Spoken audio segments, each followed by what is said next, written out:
Hello दोस्तों, स्वागत है आपका कृषि विज्ञान क्लासेस यूट्यूब चैनल पर। दोस्तों, आज हम बात करने वाले हैं क्रॉप प्रोडक्शन टेक्नोलॉजी सब्जेक्ट की। और इस सब्जेक्ट में आप संपूर्ण सिलेबस के बारे में आज चर्चा करने वाले हैं, वो भी बहुत ही इजी वे में, यानी कि बहुत ही आसान भाषा में। और कौन सा टॉपिक इतना मोस्ट है कि किस प्रकार का क्वेश्चन वहां से आता है, इस पर भी हम चर्चा करने वाले हैं।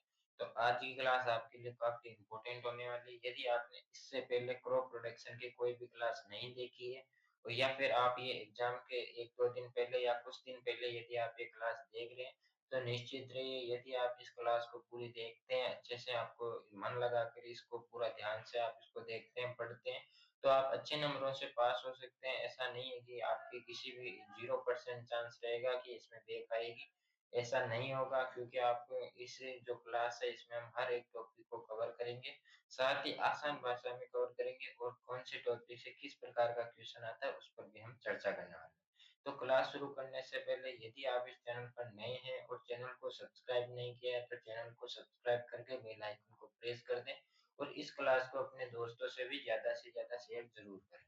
तो चलिए, आज की क्लास को हम बिना किसी देरी के शुरू करते हैं। आज की क्लास को शुरू करने से पहले मैं आपको एक बात बताना चाहता हूँ कि इस जो सब्जेक्ट है इसमें जैसे हमने क्रॉप पढ़नी है, दलहनी क्रॉप पढ़नी है, अनाज वाली पढ़नी है, ऑयल सीड जो तिलहनी फसलें होती है वो पढ़नी है, रेशेदार फसलें पढ़नी है, चारा वाली पढ़नी है, और जो 2 प्रकार की जो घास है वो हमें पढ़नी है। अभी इसमें जो जैसे कि धान आपको पढ़ना है, तो धान में आपको क्या-क्या पढ़ना है? एक तो उसका ओरिजिन स्थल पढ़ना है, दूसरा उसका जो ज्योग्राफिकल यानी कि जो भौगोलिक क्षेत्र होता है वो हमें पढ़ना है।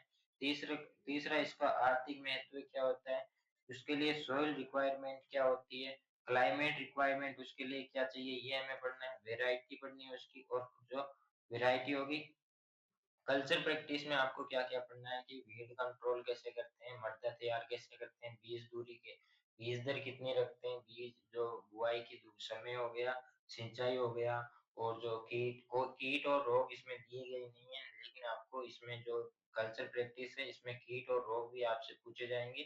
तो कीट और रोगों के बारे में भी हम पढ़ेंगे कि कौन से 2 प्रमुख कीट और 2 प्रमुख रोगों के बारे में मैं आपको बता दूँगा कि कौन से प्रमुख कीट होते हैं और कौन से प्रमुख रोग होते हैं।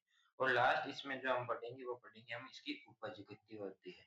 तो ये 8 टॉपिक हमें एक फसल में ये 8 टॉपिक हमें इसमें पढ़ने हैं। तो चलिए हम सभी के बारे में चर्चा करते हैं। सबसे पहले हम राइस की बात करते हैं, यानी धान की बात करते हैं, जो कि एक खरीफ क्रॉप है, अनाज वाली क्रॉप है, यानी सीरियल क्रॉप होती है। इसका जो बॉटनिकल नेम होता है वो होता है ओराइजा सेटाइवा, इसका बॉटनिकल नेम होता है। फुल इसका जो होता है वो होता है पोएसी या ग्रेमिनी, जिसे हम कह सकते हैं। तो जितनी भी जो हम अनाज वाली फसलें पढ़ेंगे उनका सभी का जो फुल होगा वो पोएसी होगा, ये आपको कॉमन याद रखना है। क्रोमोसोम नंबर इसमें होते हैं 12 बराबर 24, और इसका जो ओरिजिन स्थल है वो होता है साउथ ईस्ट एशिया। तो ये ओरिजिन वाला यहाँ पे कंप्लीट होता है कि इसका ओरिजिन कहाँ पे, साउथ ईस्ट एशिया इसका ओरिजिन स्थल होता है। फिर हम इसके भौगोलिक वितरण की बात करते हैं, तो ये उष्णकटिबंधीय और उपोष्णकटिबंधीय क्षेत्रों में उगाया जाता है।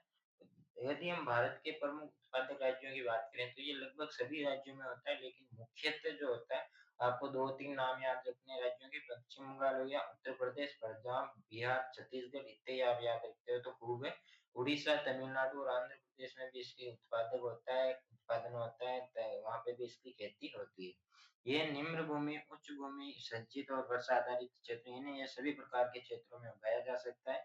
और इसका जो इकोनॉमिक महत्व होता है, ये खाद्यान्न वाली फसल है, इसमें अच्छा जो खाद्यान्न वाली फसल होने के कारण इसको मुख्य खाद्यान्न है, मतलब जो इसमें अच्छे खासे सकल घरेलू उत्पाद में महत्वपूर्ण ये योगदान निभाता है। और ये जो दुनिया की आधी से अधिक आबादी का मुख्य आहार भी है। तो ये खाद्यान्न आर्थिक महत्व में हो गया इसका कि मुख्य खाद्यान्न फसल है। और फिर इसके बाद हम बात करते हैं कि जो धान की भूसी, चोकर, पराली, उद्योग, चारे का जो तथा ईंधन के रूप में इसका उपयोग होता है। और जो मृदा को रिक्वायरमेंट की बात करते हैं, तो इसके लिए जो मृदा चाहिए वो चाहिए होती है चिकनी से लेकर दोमट मिट्टी अच्छी होती है, यानी कि चिकनी मिट्टी होती है वो इसके लिए अच्छी होती है, जिसकी जो जल धारण क्षमता होती है वो अच्छी होनी चाहिए। इसके बाद जो पीएच होता है वो 5.5 से 6.5 के बीच होना चाहिए, यानी थोड़ा अम्लीय होगा तो भी ये चलेगा, सहनशील होती है। क्लाइमेट रिक्वायरमेंट के लिए गर्म और आर्द्र जलवायु इसके लिए उपयुक्त मानी जाती है। पीएच जो टेम्परेचर होता है वो अलग-अलग समय पर अलग-अलग होना चाहिए, कि जर्मिनेशन के समय 20 से 25 टिल्डिंग के समय 25 से 30, फ्लोवरिंग के समय 30 से 35 और मैच्योरिटी के समय 20 से 25। यानी आपको कॉमन याद रखना है कि इसमें लगभग 25 से 30 या 20 से 25 के लिए उपयुक्त रहता है। 25 से 30 आप इसके लिए उपयुक्त मान सकते हैं कि सभी अवस्था में औसत जो तापमान होता है वो 25 से 30 डिग्री सेंटीग्रेड होना चाहिए। रेनफॉल की बात करें, वार्षिक वर्षा, तो इसके लिए 100 से 200 सेंटीमीटर वार्षिक वर्षा होनी चाहिए। और वेराइटियों की बात करते हैं हम कि इसके लिए कौन कौन सी अच्छी वेराइटी होती है। तो एक आती है उच्च उत्पादक किस्में, जिनमें आती है I864, MTU 1010 और एक आती है स्वर्ण। ये तीन मुख्यतः आपको याद रखनी है। इसके अलावा भी आप याद रखना चाहिए तो आप एक कुछ जो बासमती वेराइटियों में बात करें तो पूसा बासमती आती है और पूसा बासमती 1 आती है और पूसा 1121 आती है। तो ये जो यहाँ पे दिखी है इतनी वेराइटियां तो आपको याद होनी चाहिए। मुख्यतः आप इसमें RH10 याद रख सकते हैं, मतलब RH10 होगी। दूसरा PR126 याद रख सकते हैं और पूसा बासमती, ये तीन वेराइटियां आपको इसमें याद होनी चाहिए। और फिर नेक्स्ट आपके आता है कि जो हाइब्रिड में बात करें तो सह्याद्री होगी, KRH2 होगी, एराइज 6444 होगी। और शॉर्ट डे ब्लांट की बात करें तो नवीन होगी और जया होगी। ये आपको याद रखनी होती है कि मुख्यतः मैंने जो आपको बताई RH10 याद रखना, PR126 याद रखना, पूसा बासमती याद रखना और एक ये आप नवीन और जया दो वेराइटी ये याद रख सकते हो। तो मुख्य मुख्य आपको मैंने बता दिए कि कौन कौन सी आपको याद रखनी है। फिर हम बात करते हैं कल्चर प्रैक्टिस की। तो इसके लिए जो हम खेत की तैयारी करते हैं, फील्ड प्रिपरेशन की बात करते हैं, तो 2 से 3 बार जुताई करनी चाहिए। रुपाई से पहले पडलिंग आवश्यक होता है, यानी पडलिंग आवश्यक होता है किसमें, धान में। और नेक्स्ट आता है नर्सरी रेसिंग, यानी 20 से 25 दिन की जब नर्सरी तैयार हो जाती है तब उसे प्लांटिंग करना चाहिए, खेतों में ट्रांसप्लांट करना चाहिए। स्पेसिंग की बात करें तो 20 इंटू 15 सेंटीमीटर इसके बीच की दूरी रखते हैं। रो से रो की दूरी जो रखते हैं वो रखते हैं 20 सेंटीमीटर। ये और पौधे से पौधे की जो दूरी रखते हैं वो रखते हैं 15 सेंटीमीटर। फर्टिलाइजर में इसको 100 किलोग्राम नाइट्रोजन देने की आवश्यकता होती है, 50-50 किलोग्राम इसको फॉस्फोरस और पोटास देते हैं। और जो उर्वरक प्रबंधन में बात करें कि जो 100 से जो खुराक 3 भागों में बांटी जाती है, यानी कि जो हम ये 100 अनुपात 50 अनुपात 50 के अनुपात में NPK जो देते हैं ना, वो हमें तीन भागों में इसको बांटना होता है। बेसल, कल्ले और बाली, इन तीन अवस्थाओं में हमें देना होता है। एक तो बेसल अवस्था में, कल्ले निकलते समय और बाली निकलते समय ये हमें देने होते हैं। फिर आता है इसमें कि जो वीड कंट्रोल के लिए आप 20 से 40 दिन बाद हाथ से या ब्यूटा क्लोर से रासायनिक खरपतवार नाशक का भी उपयोग कर सकते हैं।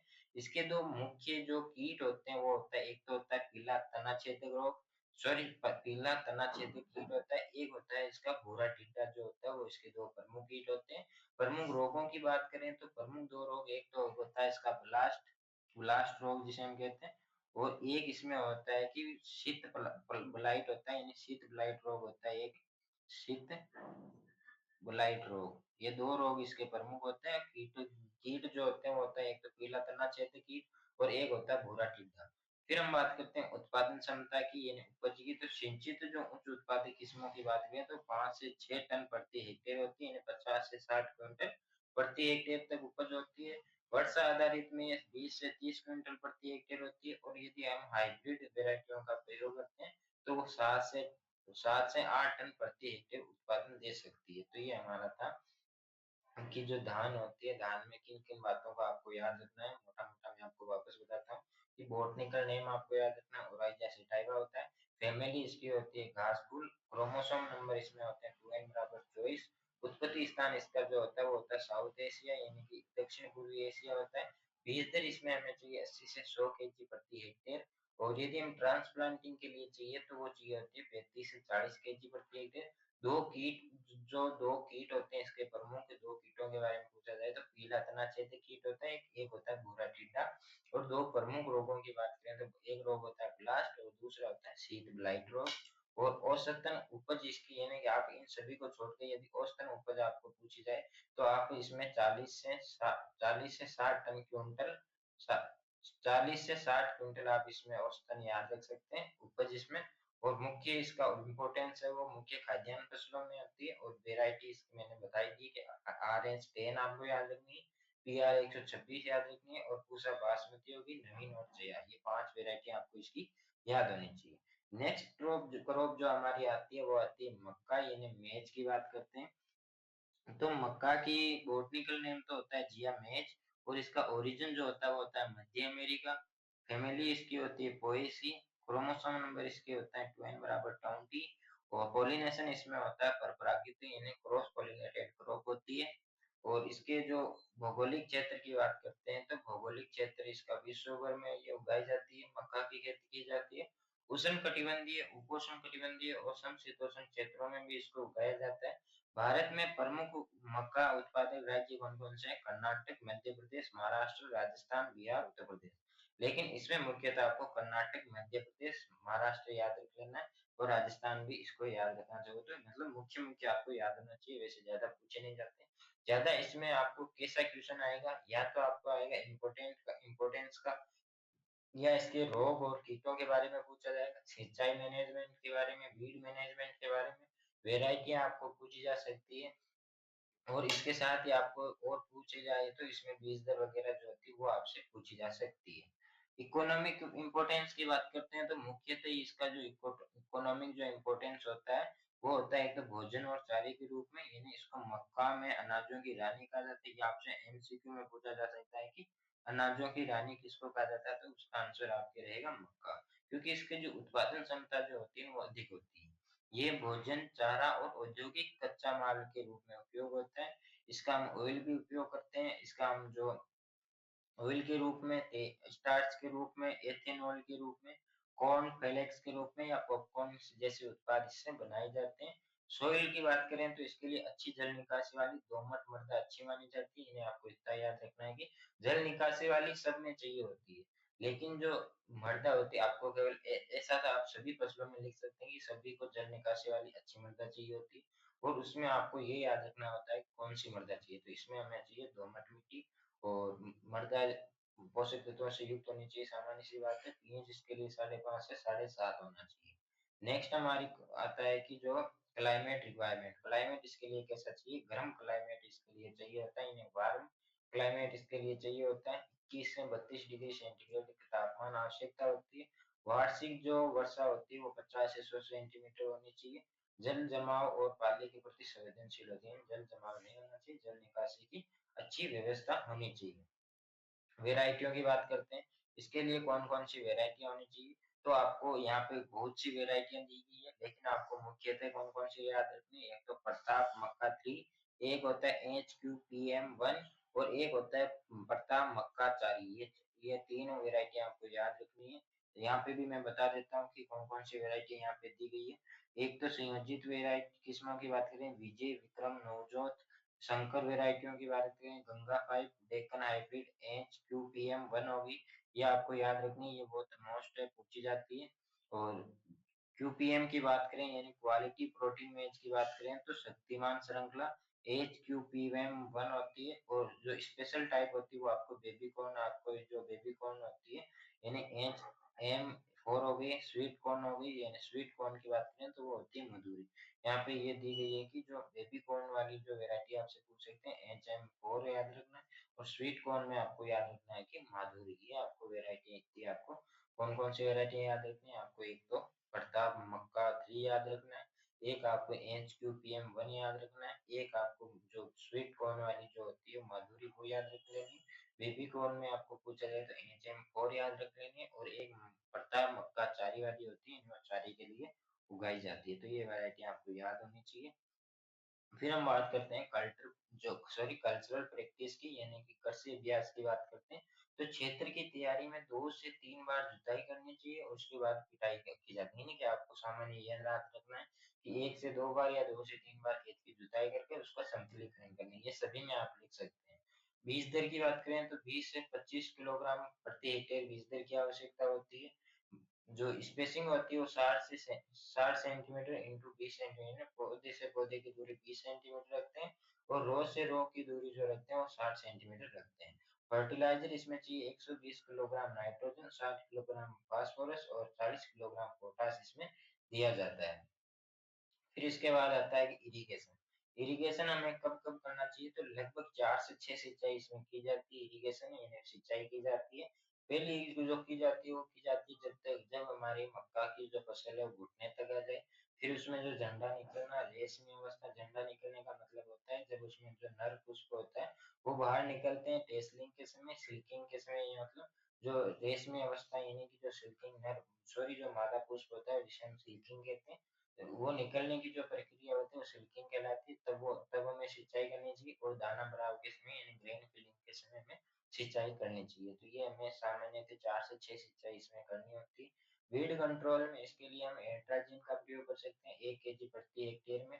पूर्व उद्भव अवस्था में एक हाथ से निराई करें, यानी कि इसमें हम हाथ से निराई गुड़ाई भी कर सकते हैं और एट्राजिन का प्रयोग भी कर सकते हैं। इसके जो प्रमुख कीटों की बात करें तो इसका दो दो प्रमुख कीट होता है, एक तो होता है तनाछेदी कीट, एक होता है आर्मी वर्म। इसका फॉल आर्मी वर्म जो होता है वो इसका कीट होता है प्रमुख। और प्रमुख रोगों की बात करें तो एक होता है ट्रिसिकम ब्लाइट रोग, एक होता है डाउनी मिल्ड्यू रोग। ये दो रोगों का आपको नाम याद रखना है, दो कीटों का नाम आपको याद होना चाहिए। उपज की बात करें, उत्पादन उपज की, तो आपको मुख्यतः केवल इतनी सी याद रखनी है कि 30 से 50 क्विंटल प्रति हेक्टेयर औसतन इसकी उत्पादन होता है, ये आपको याद होना चाहिए। और फिर आता है कि जो हाइब्रिड में 60 से 80 क्विंटल भी हो सकता है, बेबी कॉर्न में 10 से 8 से 10 क्विंटल होते हैं भुट्टे, और 400 से 500 क्विंटल चारा होता है। तो ये आपको मक्का की क्रॉप है हमारे यहाँ पे कंप्लीट होती है। फिर एक बार इसका रिवीजन देख लेते हैं। तो इसका जो बॉटनिकल नेम होता है वो होता है जियामेज, फैमिली इसमें होती है पोएसी, गुणसूत्र संख्या इसमें होती है 20 यानी 20, 2n बराबर 20। उत्पत्ति स्थान इसका होता है मध्य अमेरिका, और जो बीज दर होती है वो होती है 20 से 25 केजी प्रति हेक्टेयर। और इसके साथ ही इसका जो प्रमुख दो कीटों की बात करें तो दो कीट, एक होता है तनाछेदक, एक होता है फॉल आर्मीवॉर्म। एक रोगों की बात करें तो इसमें एक रोग होता है ट्रेसिकम ब्लाइट रोग और एक होता है डाउनी मिल्ड्यू रोग। और इसका जो ओरिजिन सॉरी जो औसतन उपज होती है वो होती है 30 से 50 क्विंटल। मुख्य इंपोर्टेंस की बात करें तो वो होता है भोजन और चारा, इसका मुख्य इंपोर्टेंस होता है। वेराइटियों की बात करें तो आप माधुरी याद रख सकते हैं, और जो HQPM 1 याद रख सकते हैं, प्रताप मक्का 3 याद रख सकते हैं, प्रताप मक्का 4। ये कुछ 4-5 वैरायटी आपको याद कर लेनी है। फिर जो नेक्स्ट क्रॉप हमारी आती है वो आती है ज्वार, यानी कि ज्वार के बारे में हम देखने वाले हैं कि क्या-क्या ज्वार के बारे में होता है। तो ज्वार का जो बॉटनिकल नेम होता है वो होता है सोरघम बाइफर। वो फैमिली इसकी होती है पोएसी, ओरिजिन स्थल इसका होता है अफ्रीका यानी इथोपिया जिसे हम कह सकते हैं। इथोपिया में इसका ओरिजिन स्थल माना गया है।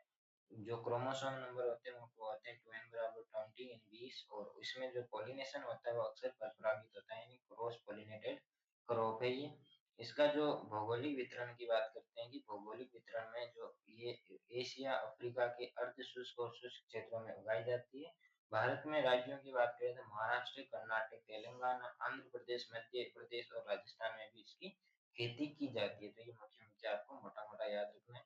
इकोनॉमिक महत्व की बात करें तो सामान्यतः इसका जो इकोनॉमिक महत्व होता है ये होता है कि ये सूखा सहनशील होती है, यानी कि ज्वार को खाद्यान्न और चारे और शराब निर्माण में भी इसका उपयोग होता है। यानी खाद्यान्न वाली फसल है, चारे में भी इसका यूज करते हैं, और ज्वार को शराब बनाने में भी यानी एल्कोहल बनाने में भी इसका उपयोग करते हैं। ये सूखा सहनशील फसल होती है, वर्षा आधारित खेती के लिए उपयुक्त होती है, शुष्क क्षेत्रों में एक मुख्य भोजन और खाद्य सुरक्षा सुनिश्चित करती है, चारे के लिए पशुपालन के में भी ये सहायक होती है।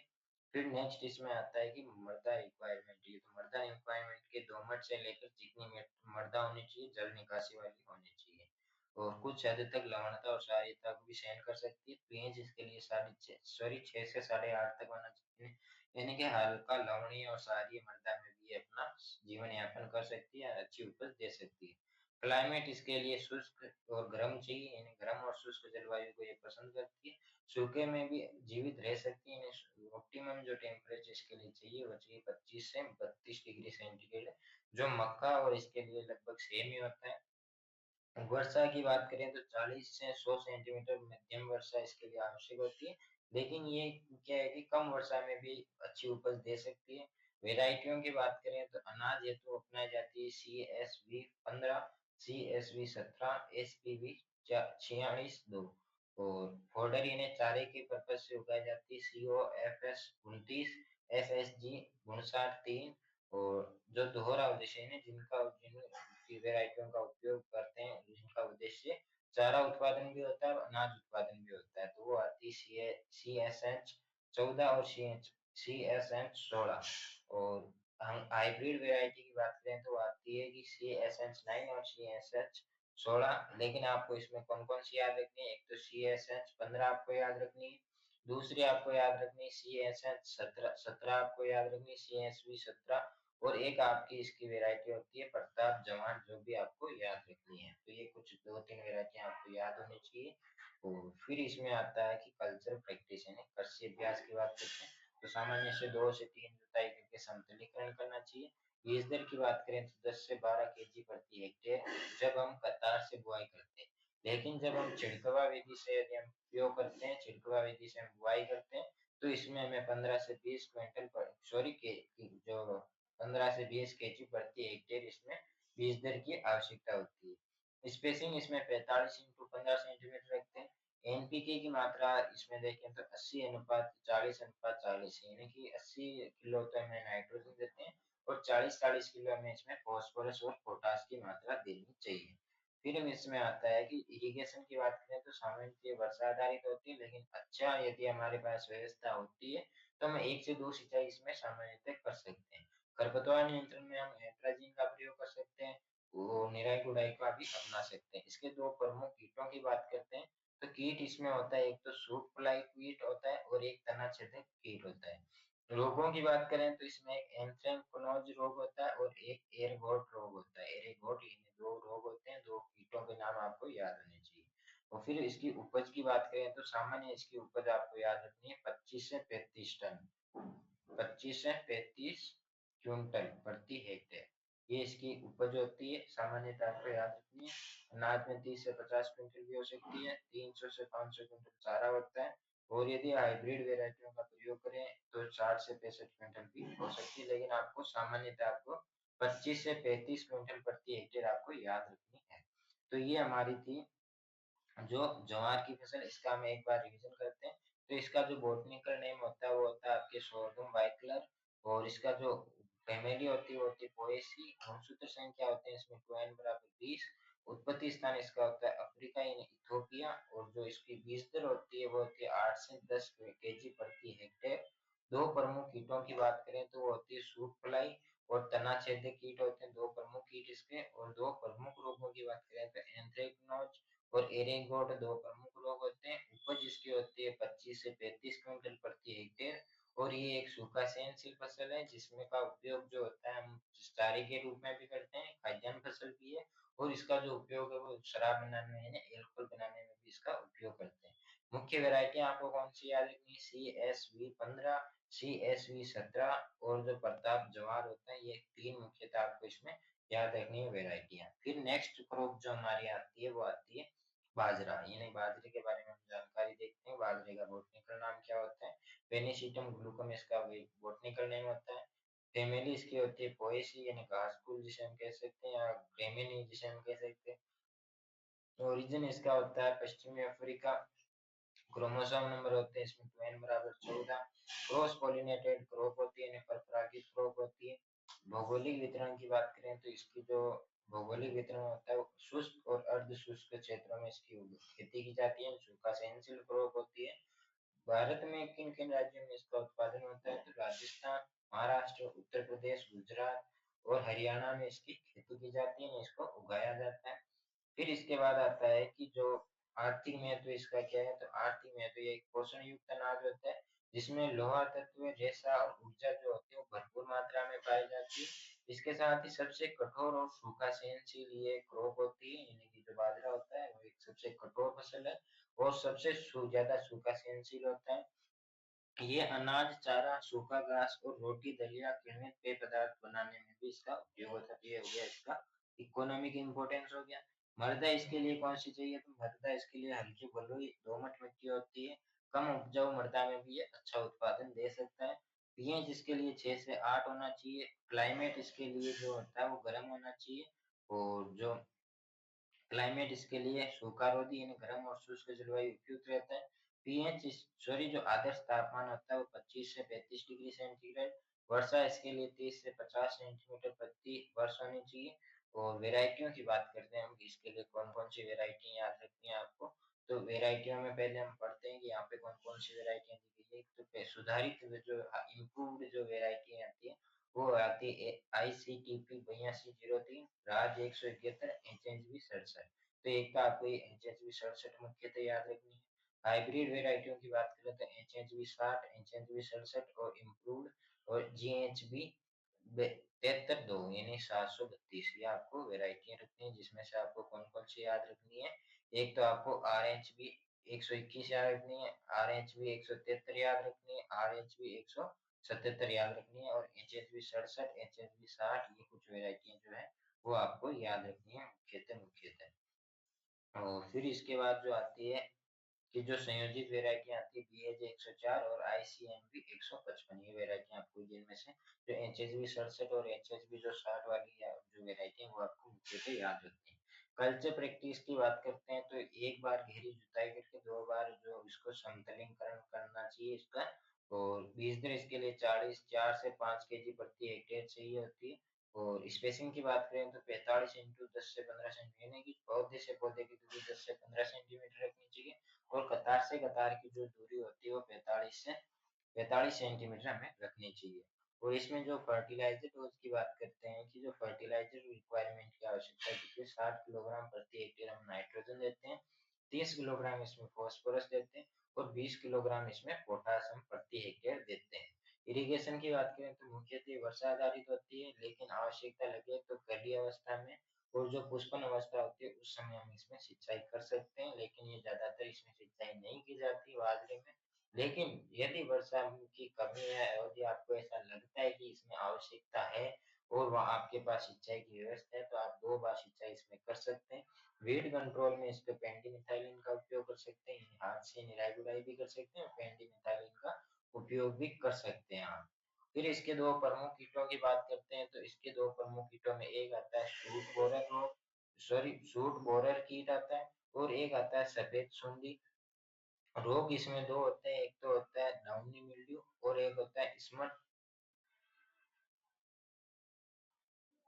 और एक इसमें जो होता है चेपा रोग भी आपको देखने को मिलता है और एक आपको अर्गट जो रोग होता है वो भी आपको इसमें देखने को मिलता है। यानी कि कुछ मुख्य मुख्य आपको रोग भी याद रखने हैं कि अर्गट रोग इसमें देखने को मिलता है बाजरे में, चेपा रोग आपको देखने को मिलता है जिसमें क्या होता है जो दाने होते हैं वहां पे गूंद जैसा पदार्थ जम जाता है जिसे हम चेपा रोग कहते हैं। और स्मट रोग डाउनी मिल्ड्यू रोग भी आपको इसमें देखने को मिलते हैं। उपज की बात करते हैं, उपज इसमें सामान्यतः 12 से 18 क्विंटल प्रति हेक्टेयर होती है और ये मुख्यतः आपको यही याद रखनी है 12 से 18 क्विंटल प्रति हेक्टेयर। और यहाँ पे अनाज उत्पादन 20 से 30 केजी प्रति हेक्टेयर हो गया। और ये मतलब कंडीशन मैटर करती है कि कंडीशन, लेकिन औसतन आप 12 से 18 क्विंटल आप लिखेंगे तो भी आपके गलत नहीं होगा, सही होगा। हरा चारा उत्पादन जो होता है वो 300 से 400 क्विंटल प्रति हेक्टेयर होना चाहिए। संकर किस्में अच्छे प्रबंधन में 35 से 45 क्विंटल हेक्टेयर तक भी संभव होता है उत्पादन। तो ये हमारी थी 4 जो बाजरे की क्रॉप होती है वो यहाँ पे कंप्लीट होती है।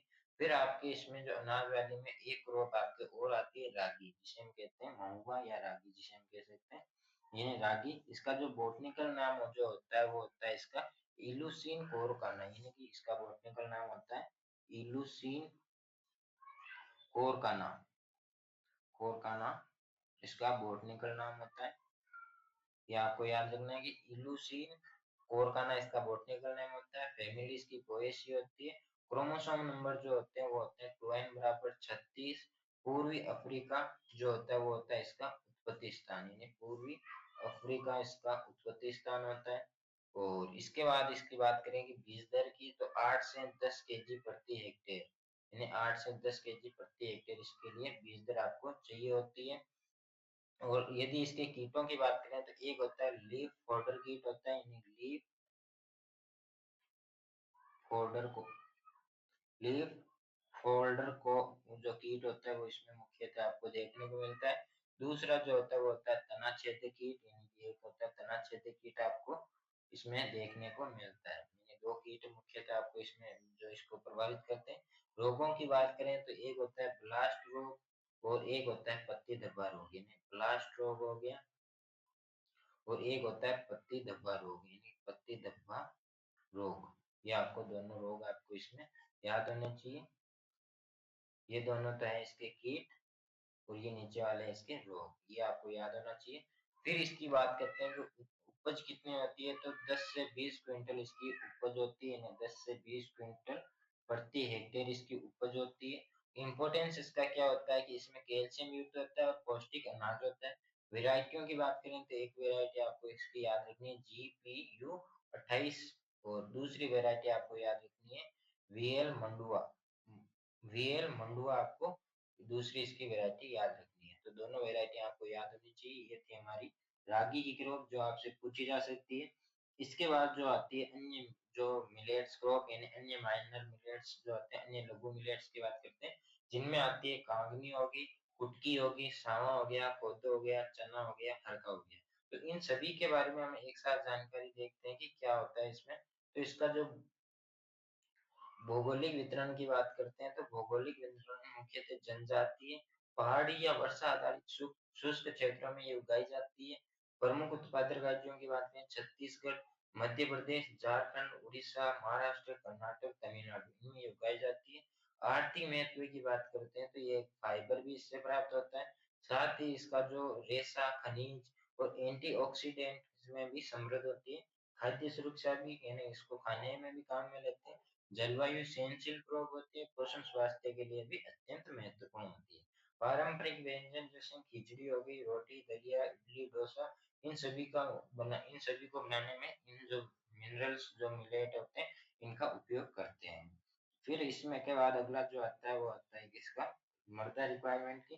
तो कम उपजाऊ वाली मृदा चाहिए होती है, सीमांत और रेतीली या कंकरीली मिट्टी में उपयोग में भी उग जाती है। पीएच इसके लिए 5.5 से 7.5 होना चाहिए। कम लागत वाली खेती के लिए अत्यंत उपयुक्त होती है। जलवायु इसके लिए सूखा और गर्मी सहनशील वाली होती है, यानी कि वार्म होती है। और जो ड्रोथ यानी गर्म, और जो हीट यानी सूखे के प्रति सहनशील होती है।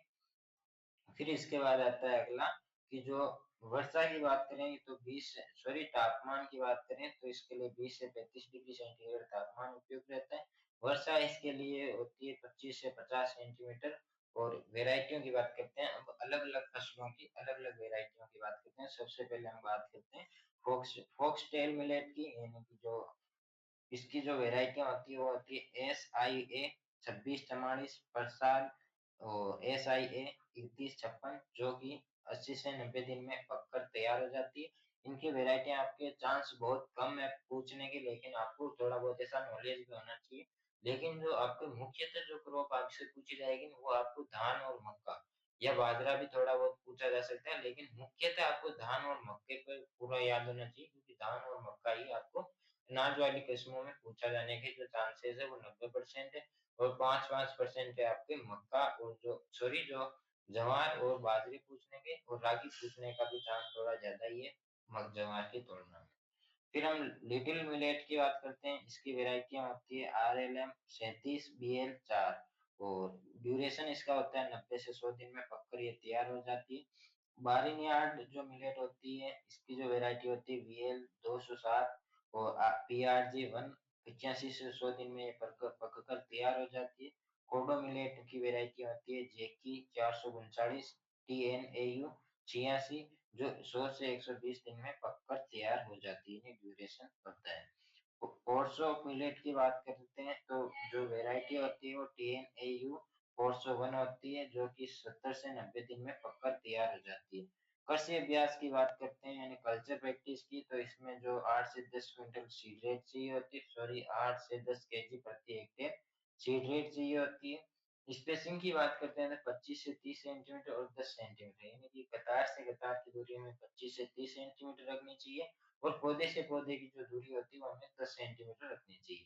फर्टिलाइजर रिक्वायरमेंट की बात करें तो 40 किलोग्राम इसमें नाइट्रोजन देते हैं, 20 किलोग्राम इसमें फॉस्फोरस देते हैं, और 20 किलोग्राम इसमें पोटास देते हैं। कितना प्रति हेक्टेयर केजी ये हमें देना होता है।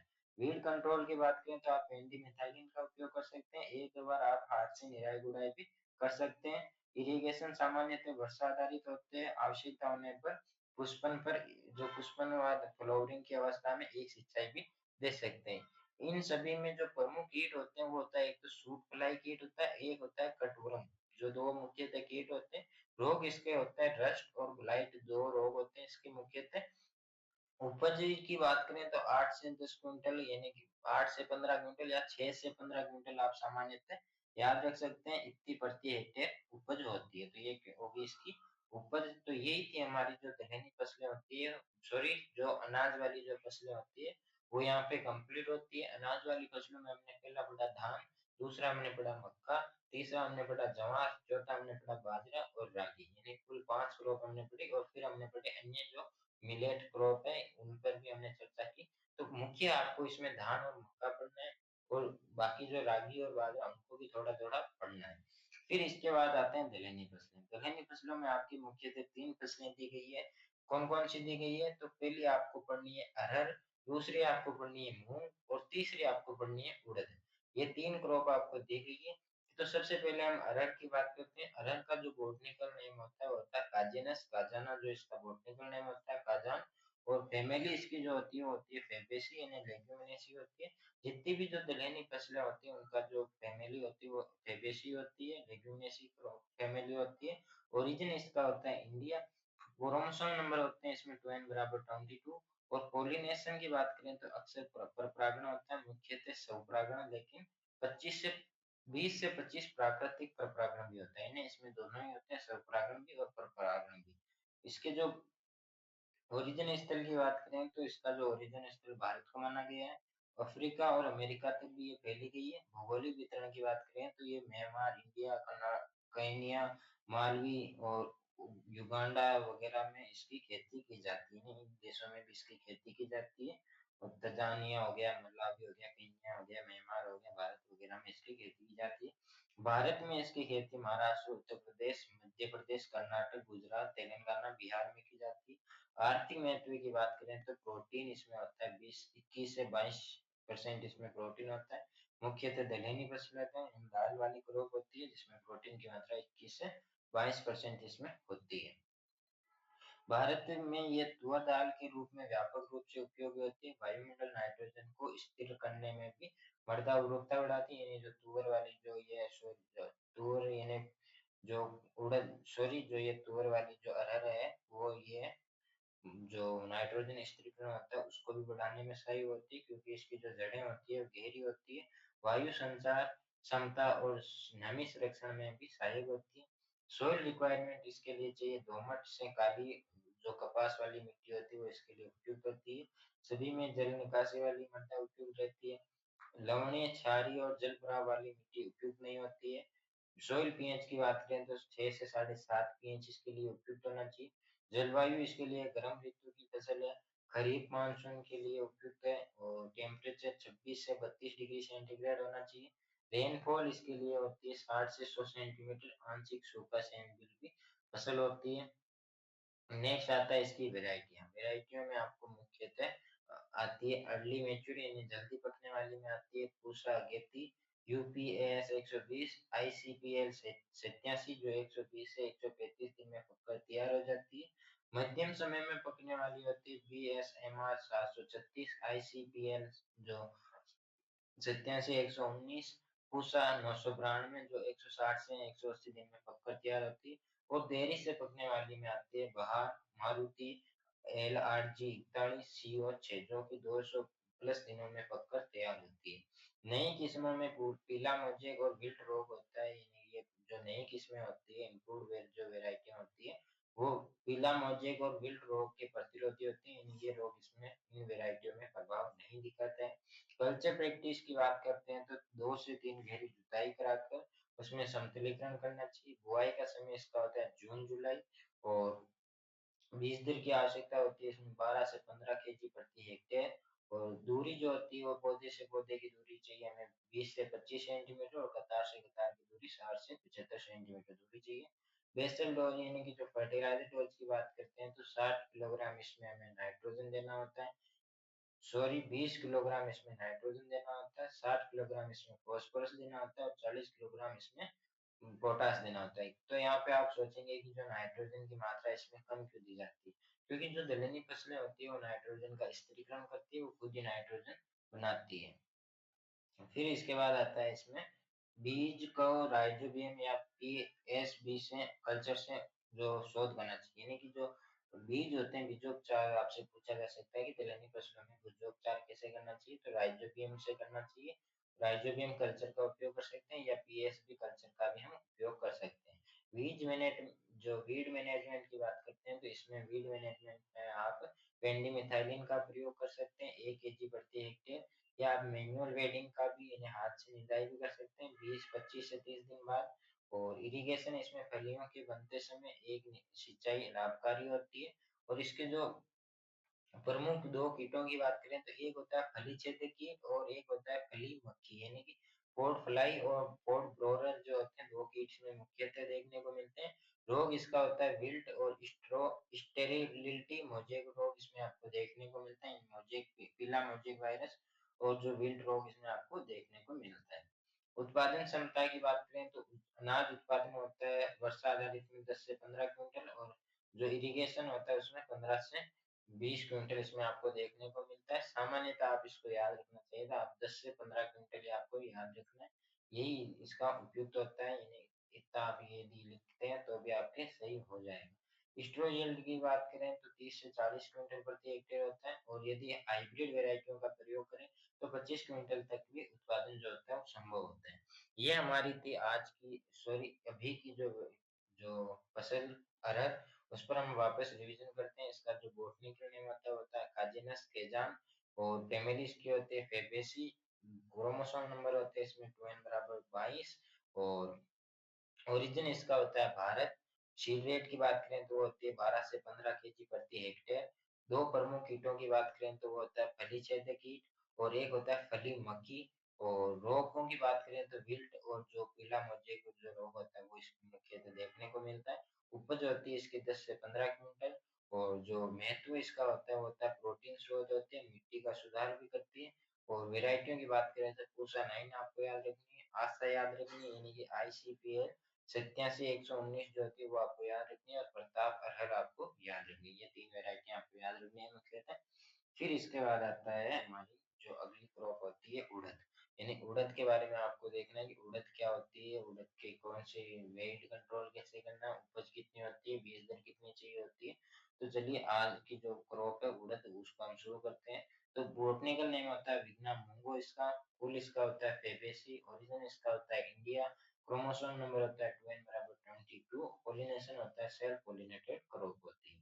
भौगोलिक वितरण और इसका ओरिजिन की बात करें तो ओरिजिन इसका होता है भारत, ये एक देसी फसल है। खेती प्राचीन काल से की जा रही है, विशेष रूप से पूर्वी व दक्षिण भारत में की जा रही है।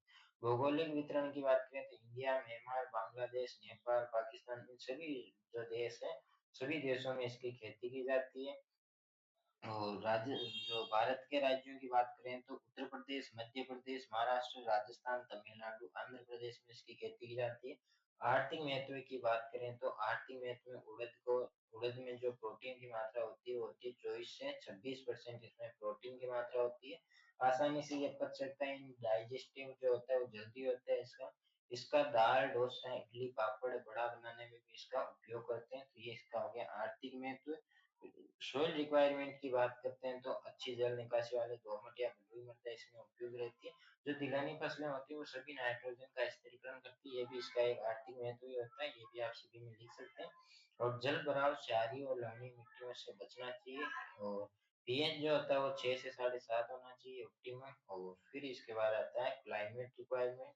क्लाइमेट रिक्वायरमेंट गर्म होता है, इसके लिए उपयोग होता है। टेम्परेचर इसके लिए 25 से 35 डिग्री सेंटीग्रेड होना चाहिए। रेनफॉल की बात करें, वर्षा की बात करें तो 50 से 75 सेंटीमीटर होना चाहिए।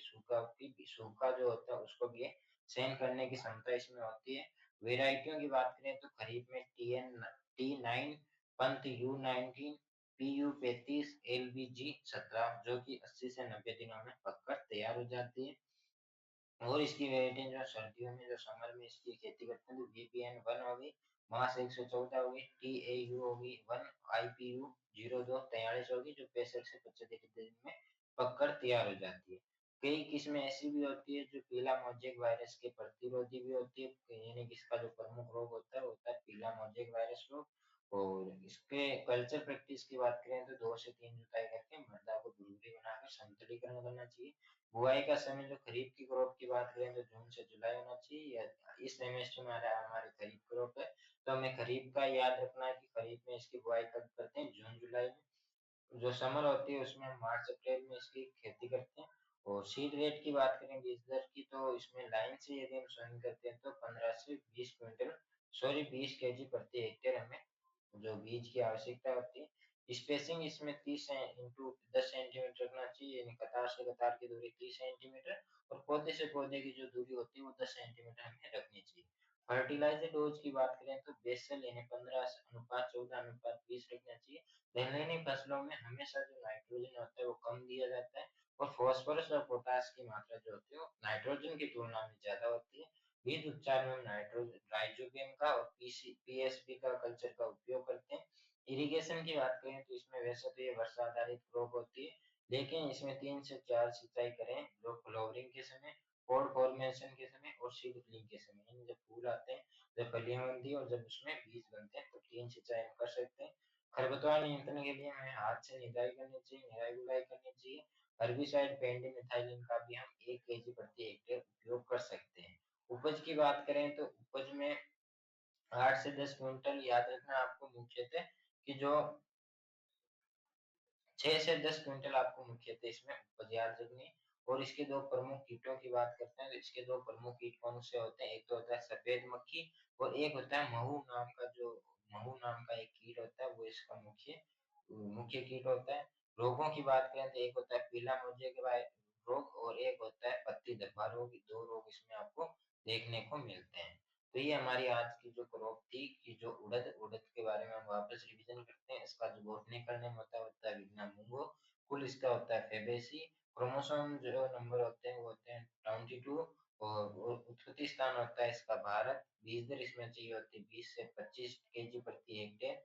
कीट इसके होते हैं सफेद मक्खी और महू। रोग इसका होता है पीला मोजेक और जो पत्ती धब्बा रोग होते हैं। उपज जो होती है वो होती है 6 से 10 क्विंटल प्रति हेक्टेयर।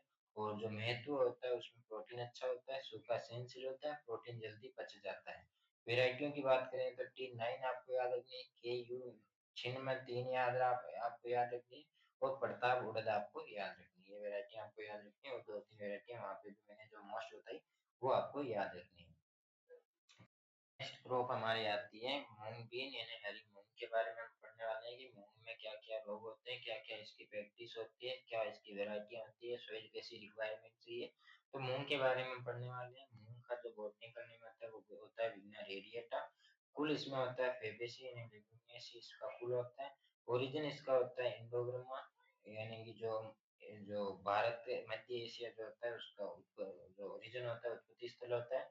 क्रोमोसोम नंबर होते हैं इसमें 2n बराबर 22। पॉलिनेशन होता है सेल्फ पॉलिनेटेड क्रोप होती है।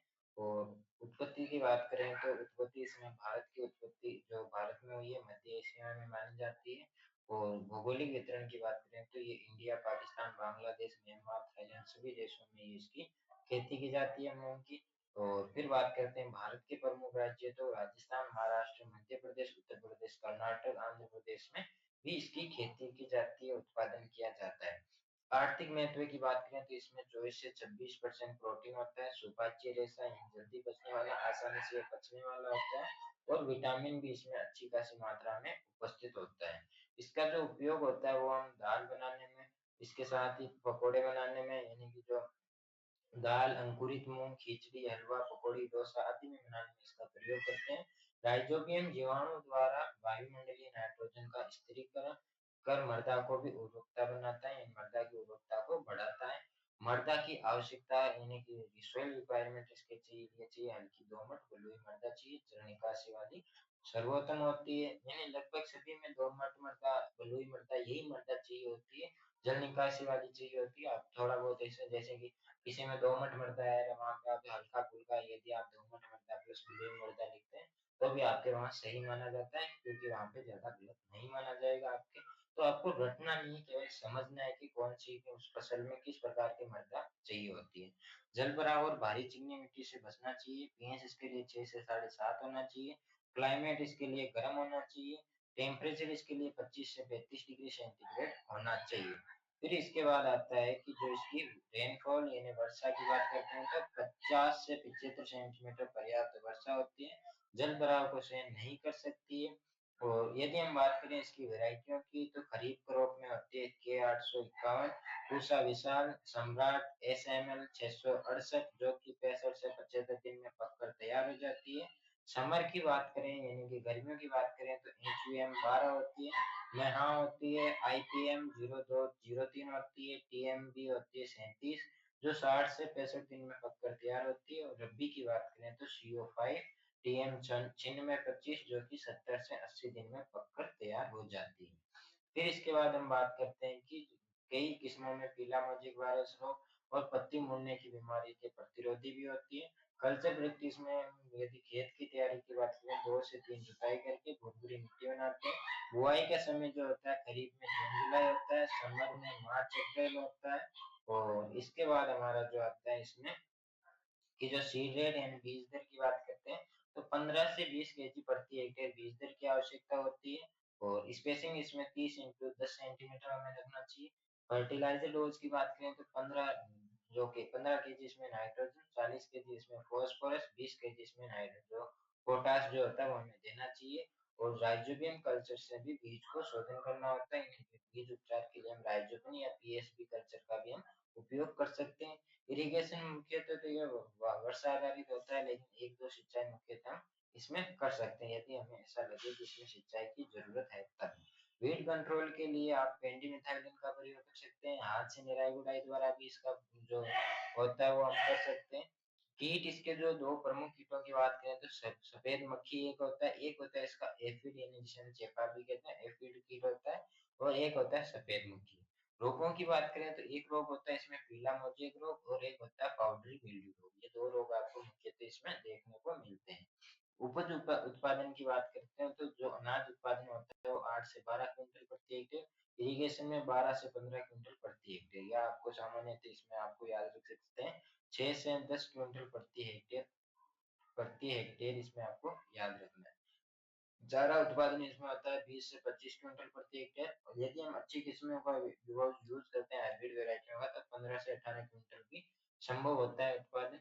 ये हमारी थी जो मूंग की फसल जिसका हम रिवीजन करते हैं। तो इसका जो बॉटनिकल नेम होता है वो होता है विग्ना रेडिएटा, फैमिली इसकी होती है फेबेसी, क्रोमोसोम नंबर होते हैं इसमें 22, और ओरिजिन इसका होता है भारत मध्य एशिया। सीड रेट इसकी होती है 15 से 20 केजी प्रति हेक्टेयर। दो प्रमुख कीट इसके होते हैं सफेद मक्खी और एफिड। दो प्रमुख रोग इसके होते हैं पीला मोजेक और पाउडरी मिल्ड्यू रोग। उत्पादन इसका होता है 6 से 10 क्विंटल प्रति हेक्टेयर। महत्व इसका होता है सुपाच्य प्रोटीन और कम अवधि की फसल होती है जिसका जो हम दाल के रूप में भी इसका प्रयोग करते हैं। वेराइटी इसमें कौन कौन सी याद रखनी है आपको, SML 668, IPM 0203 और प्रताप मूंग, आपको इसकी तीन वेराइटी आपको याद रखनी है। अब हम बात करने वाले हैं तिलहनी फसलों की, जिनमें हम मुख्यतः कौन कौन सी फसलें पढ़ने वाले हैं। तो हम पढ़ने वाले हैं एक तो मूंगफली के बारे में, सोयाबीन के बारे में, तिल के बारे में और कास्टर के बारे में। चार फसलें हमारी इस सिलेबस में है, तो चारों फसलों को हम एक एक करके पढ़ने वाले हैं। तो सबसे पहले हमारी जो क्रॉप आती है वो आती है मूंगफली। मूंगफली का बोटनिकल नेम होता है एराकिस हाइपोजिया, इसका बोटनिकल नेम होता है। फेबेसी इसकी फैमिली होती है। ओरिजिन स्थान जो होता है ओरिजिन इसका होता है ब्राजील। क्रोमोसोम नंबर इसमें होते हैं 12/40 यानी 12/40 इसमें क्रोमोसोम नंबर होते हैं। पोलिन सेल्फ पोलिनेटेड क्रॉप होती है यानी कि जो सब स्वयं परागित फसल होती है। और यदि हम इसकी उत्पत्ति की और भौगोलिक क्षेत्र की बात करते हैं तो उत्पत्ति इसकी दक्षिणी अमेरिका यानी ब्राजील में मानी गई है, पेरू क्षेत्र में हुई है। 16वीं सदी में भारत में ये पुर्तगालियों द्वारा लाई गई थी, ये भी आपको नॉलेज होना चाहिए। भौगोलिक क्षेत्र की बात करें तो ये लगभग 100 से ज्यादा कंट्रियों में यानी 100 से ज्यादा देशों में इसकी खेती जो है वो की जाती है। और राज्य भारत में यदि प्रमुख राज्य उत्पादक राज्यों की बात करें तो जिनमें आते हैं गुजरात, आंध्र प्रदेश, तमिलनाडु, कर्नाटक, महाराष्ट्र, राजस्थान। ये कुछ प्रमुख प्रमुख ऐसे राज्य हैं जिनमें मूंगफली का उत्पादन अच्छा होता है, या उत्पादक राज्य जिन्हें हम कह सकते हैं। आर्थिक महत्व की बात करें तो ये एक तिलहनी फसल होती है, इसलिए ऑयल का इसका जो ऑयल होता है उसको उपयोग किया जाता है। खाद्यान्न में भी इसका उपयोग करता है, और जो इंडस्ट्री एरिया जो होता है उसमें भी हम इसका उपयोग करते हैं इसके ऑयल का। तो मूंगफली भारत की सबसे महत्वपूर्ण तिलहनी फसल है। इसमें जो ऑयल की मात्रा होती है वो होती है 40 से 45%, और जो प्रोटीन की मात्रा होती है वो होती है 25 से 30%। इसमें प्रोटीन की मात्रा होती है। वहीं बात करें यदि इसके तेल का उपयोग कहाँ कहाँ करते हैं, तो इसका हम खाना पकाने में उपयोग करते हैं। खल, यानी कि जो खल केक जिसे हम इंग्लिश में कहते हैं केक, तो इसका जो खल होती है उसका हम पशु आहार में भी प्रयोग करते हैं, और जैविक खाद में भी इसके खल का हम प्रयोग करते हैं। इसका निर्यात जो है बीज, तेल और मिठाइयों के रूप में किया जाता है। मृदा इसके लिए दोमट, रेतीली दोमट या दोमट मिट्टी मृदा अच्छी होनी चाहिए, सभी में जल निकासी वाली होती है। और इसके बाद आता है कि जल भराव के प्रति संवेदनशील होता है, पीएच 6 से 7.5 होना चाहिए। क्लाइमेट इसके लिए गर्म होना चाहिए, या खरीफ में गर्मी दोनों ऋतुओं में उगाई जाती है, खरीफ और गर्मी दोनों, यानी समर और जो खरीफ क्रॉप होती है वो दोनों में उगाई जाती है। समर सीजन भी इसमें खेती की जाती है इसकी। ऑप्टिमम टेम्परेचर की बात करें तो 25 डिग्री से 30 डिग्री सेंटीग्रेड तापमान होना चाहिए, वर्षा 50 से 100 सेंटीमीटर होनी चाहिए, और फलियां बनते समय जब लगातार बारिश हो तब वो हानिकारक होते हैं, लगातार बारिश नहीं होनी चाहिए। अब हम बात करते हैं इसकी वेराइटियों की। तो वेराइटियों में ये दो प्रकार की होती है, एक होती है जल्दी पकने वाली यानी बंच टाइप की, और एक होती है जो दूसरी जो देरी से पकती है, यानी कि दूसरी कौन सी होती है स्प्रेडिंग टाइप की, यानी कि दोनों अलग अलग होती है। बंचिंग टाइप का मतलब होता है कि जो कम्पैक्ट ग्रोथ करे और सस्टेबल और फॉर खरीफ, यानी खरीफ ऋतु के लिए परफेक्ट होती है। इसमें कौन कौन सी वैरायटी आती है, टेक चॉइस, जेएल चॉइस, जीजी 2, CO6 जो कि 100 से 110 दिन में पककर तैयार हो जाती है। और स्प्रिंडिंग टाइप में कौन कौन से आते हैं, कादरी 6, TMV2, AK12 चॉइस जो कि 120 से 135 दिन में पककर तैयार हो जाती है। अब आपको इसमें मुख्यतः कौन कौन सी याद रखनी है वो भी आप देख लें। तो एक तो आपको इसमें याद रखनी है कि RG 382 आपको याद रखनी है। एक इसकी वैरायटी होती है RG 510 आपको याद रखनी है। एक इसकी वैरायटी वैरायटी होती है TG 377, सॉरी 37A, ये TG 37 है। ये इसकी तीन वैरायटियां हैं जो आपको याद रखनी है। इसकी मुख्य मुख्य वैरायटियां ये होती है। फिर हम बात करते हैं इसके कस से अभ्यास की, यानी कल्चर प्रैक्टिस की। तो 2 से 3 गहरी जुताई करके समतलीकरण कर देना चाहिए। बंच टाइप की बात करें तो 100 से 125 केजी प्रति हेक्टेयर लगती है बीज दर, और स्प्रेडिंग टाइप की बात करें तो लगती है 80 से 100 केजी प्रति हेक्टेयर। यानी कि इसमें भी क्या होता है कि दो प्रकार की जो मूंगफली होती है वो दो प्रकार की होती है। एक तो होती है फैलने वाली, जैसे कि ये दो प्रकार की मूंगफलियां होती है। एक मूंगफली का पौधा ये हो गया, एक मूंगफली का पौधा ये हो गया। तो एक ही जड़ें ऐसे फैली होती है दूर दूर तक, और एक ही क्या होती है यहाँ पे एक गुच्छा बन जाता है, यानी गुच्छेदार होती है। तो एक की होती है फैलने वाली मूंगफली, एक होती है गुच्छेदार मूंगफली। तो ये दो प्रकार की मूंगफलियां होती है, दोनों में अलग अलग बीज दर होनी है। और स्पेसिंग की बात करें तो बंच में होती है 30 से 35 सेंटीमीटर इंटू 10 से 15 सेंटीमीटर, और जो स्प्रेडिंग होती है उसमें होती है 45 से मतलब कतार से कतार की दूरी 45 सेंटीमीटर, और पौधे से पौधे की दूरी 15 से 20 सेंटीमीटर। यानी कि जो स्प्रेडिंग का मतलब होता है जो फैलने वाली जो वेराइटियां होती है उनकी बात की गई है। और जो गुच्छेदार होती है यानी बंच टाइप की जो होती है उनकी उनमें जो दूरी रखते हैं वो 30 से 35 सेंटीमीटर कतार से कतार की दूरी रखते हैं, और पौधे से पौधे की दूरी जो रखते हैं वो रखते हैं हम 10 से 15 सेंटीमीटर। ये आपको मिनिमम याद रखनी है।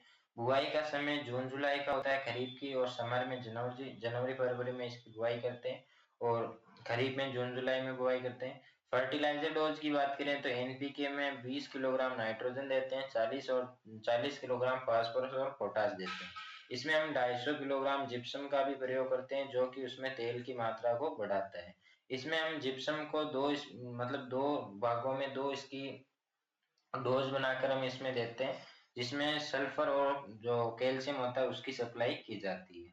इरिगेशन की बात करें तो मोस्टली ये रेनफेड होती है, लेकिन यदि हम समर में यानी गर्मियों में इसकी खेती करते हैं तो 6 से 7 सिंचाई हमें करनी चाहिए। फ्लावरिंग के समय, पैकिंग बनते समय और पॉट डेवलपमेंट के समय ये इसकी क्रांतिक अवस्थाएं होती है, लेकिन 6 से 7 जो सिंचाई होती है वो हमें मुख्यतः इसमें करनी होती है। फिर हम बात करते हैं खरपतवार नियंत्रण के लिए पेंडामेथाइलिन का प्रयोग कर सकते हैं, और हाथ से निराई गुड़ाई का भी हम इसमें अपना सकते हैं 20 से 25 दिन बाद। जब फसल 20 से 25 दिन की हो जाए तब हम इसमें निराई गुड़ाई कर सकते हैं, हाथ से निंदाई कर सकते हैं, भिंडी मिथाइलिन का प्रयोग कर सकते हैं। 1 केजी प्रति हेक्टेयर इसका उपयोग करना चाहिए। फिर इसके दो प्रमुख कीटों की बात करें तो एक इसमें होता है लीफ माइनर कीट होता है और दूसरा इसमें सफेद सुंडी नाम का एक कीट होता है जो इसके घातक होते हैं और इसको ज्यादातर नुकसान पहुंचाते हैं।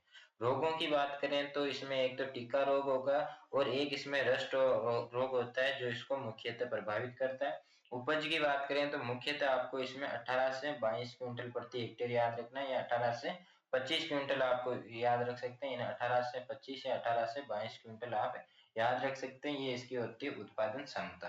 तो ये हमारी थी मूंगफली की क्रॉप जो यहाँ पे होती है कंप्लीट। ऑयल रिकवरी जो ऑयल की बात करें तो 6 से 8 क्विंटल होते हैं प्रति हेक्टेयर में, 6 से 8 क्विंटल ऑयल होता है। और सीड वो डिपेंड करता है सीड की क्वालिटी कैसी है, बीज की कैसी गुणवत्ता, किस गुणवत्ता के बीज है। और यदि हम हाइब्रिड की जो वेराइटियों का यूज करते हैं तो 35 से 40 क्विंटल भी प्रति हेक्टेयर उत्पादन संभव हो सकता है। तो ये थी हमारी मूंगफली की फसल, जिसमें हम वापस इसका रिवीजन करते हैं। इसका जो बॉटनिकल नेम होता है वो होता है एराकिस हाइपोजिया, इसका बॉटनिकल नेम होता है। कुल इसका फेबेसी होता है। क्रोमोसोम नंबर इसमें 40 होती है। ओरिजिन इसका दक्षिणी अमेरिका होता है। बीज दर की बात करें तो 100 से 125 केजी प्रति हेक्टेयर याद रख सकते हैं। और जो फैलने वाली जो होती है उसमें हम बीज दर थोड़ी कम रखते हैं, तो इसमें 80 से 100 केजी आप याद रख लेना। और दो प्रमुख कीटों की बात करें तो लीफ माइनर और जो सफेद सुंडी जो होता है, इसके दो कीट होते हैं। और दो प्रमुख रोगों की बात करें, टीका रोग हो गया और रस्ट जो होता है वो इसमें दो प्रमुख रोग होते हैं।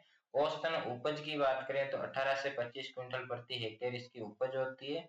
और जो महत्व की बात करें इंपॉर्टेंस की, तो ये तेल और प्रोटीन का स्रोत होती है, यानी इसमें से तेल भी प्राप्त करते हैं और प्रोटीन का भी ये अच्छा सोर्स होती है। और नेक्स्ट हमारी जो क्रॉप आती है कास्टर, जिसे हम हिंदी में कहते हैं अरंडी जिसे कहते हैं। और कास्टर की क्रॉप का जो बॉटनिकल नेम होता है वो होता है हमारे कि जो रिसिनस क्यूमिनिस इसका बॉटनिकल नेम होता है। और इसका जो कुल होता है ये होता है यूफोबिरियसी, इसका बॉटनिक सॉरी जो फैमिली होता है कुल होता है।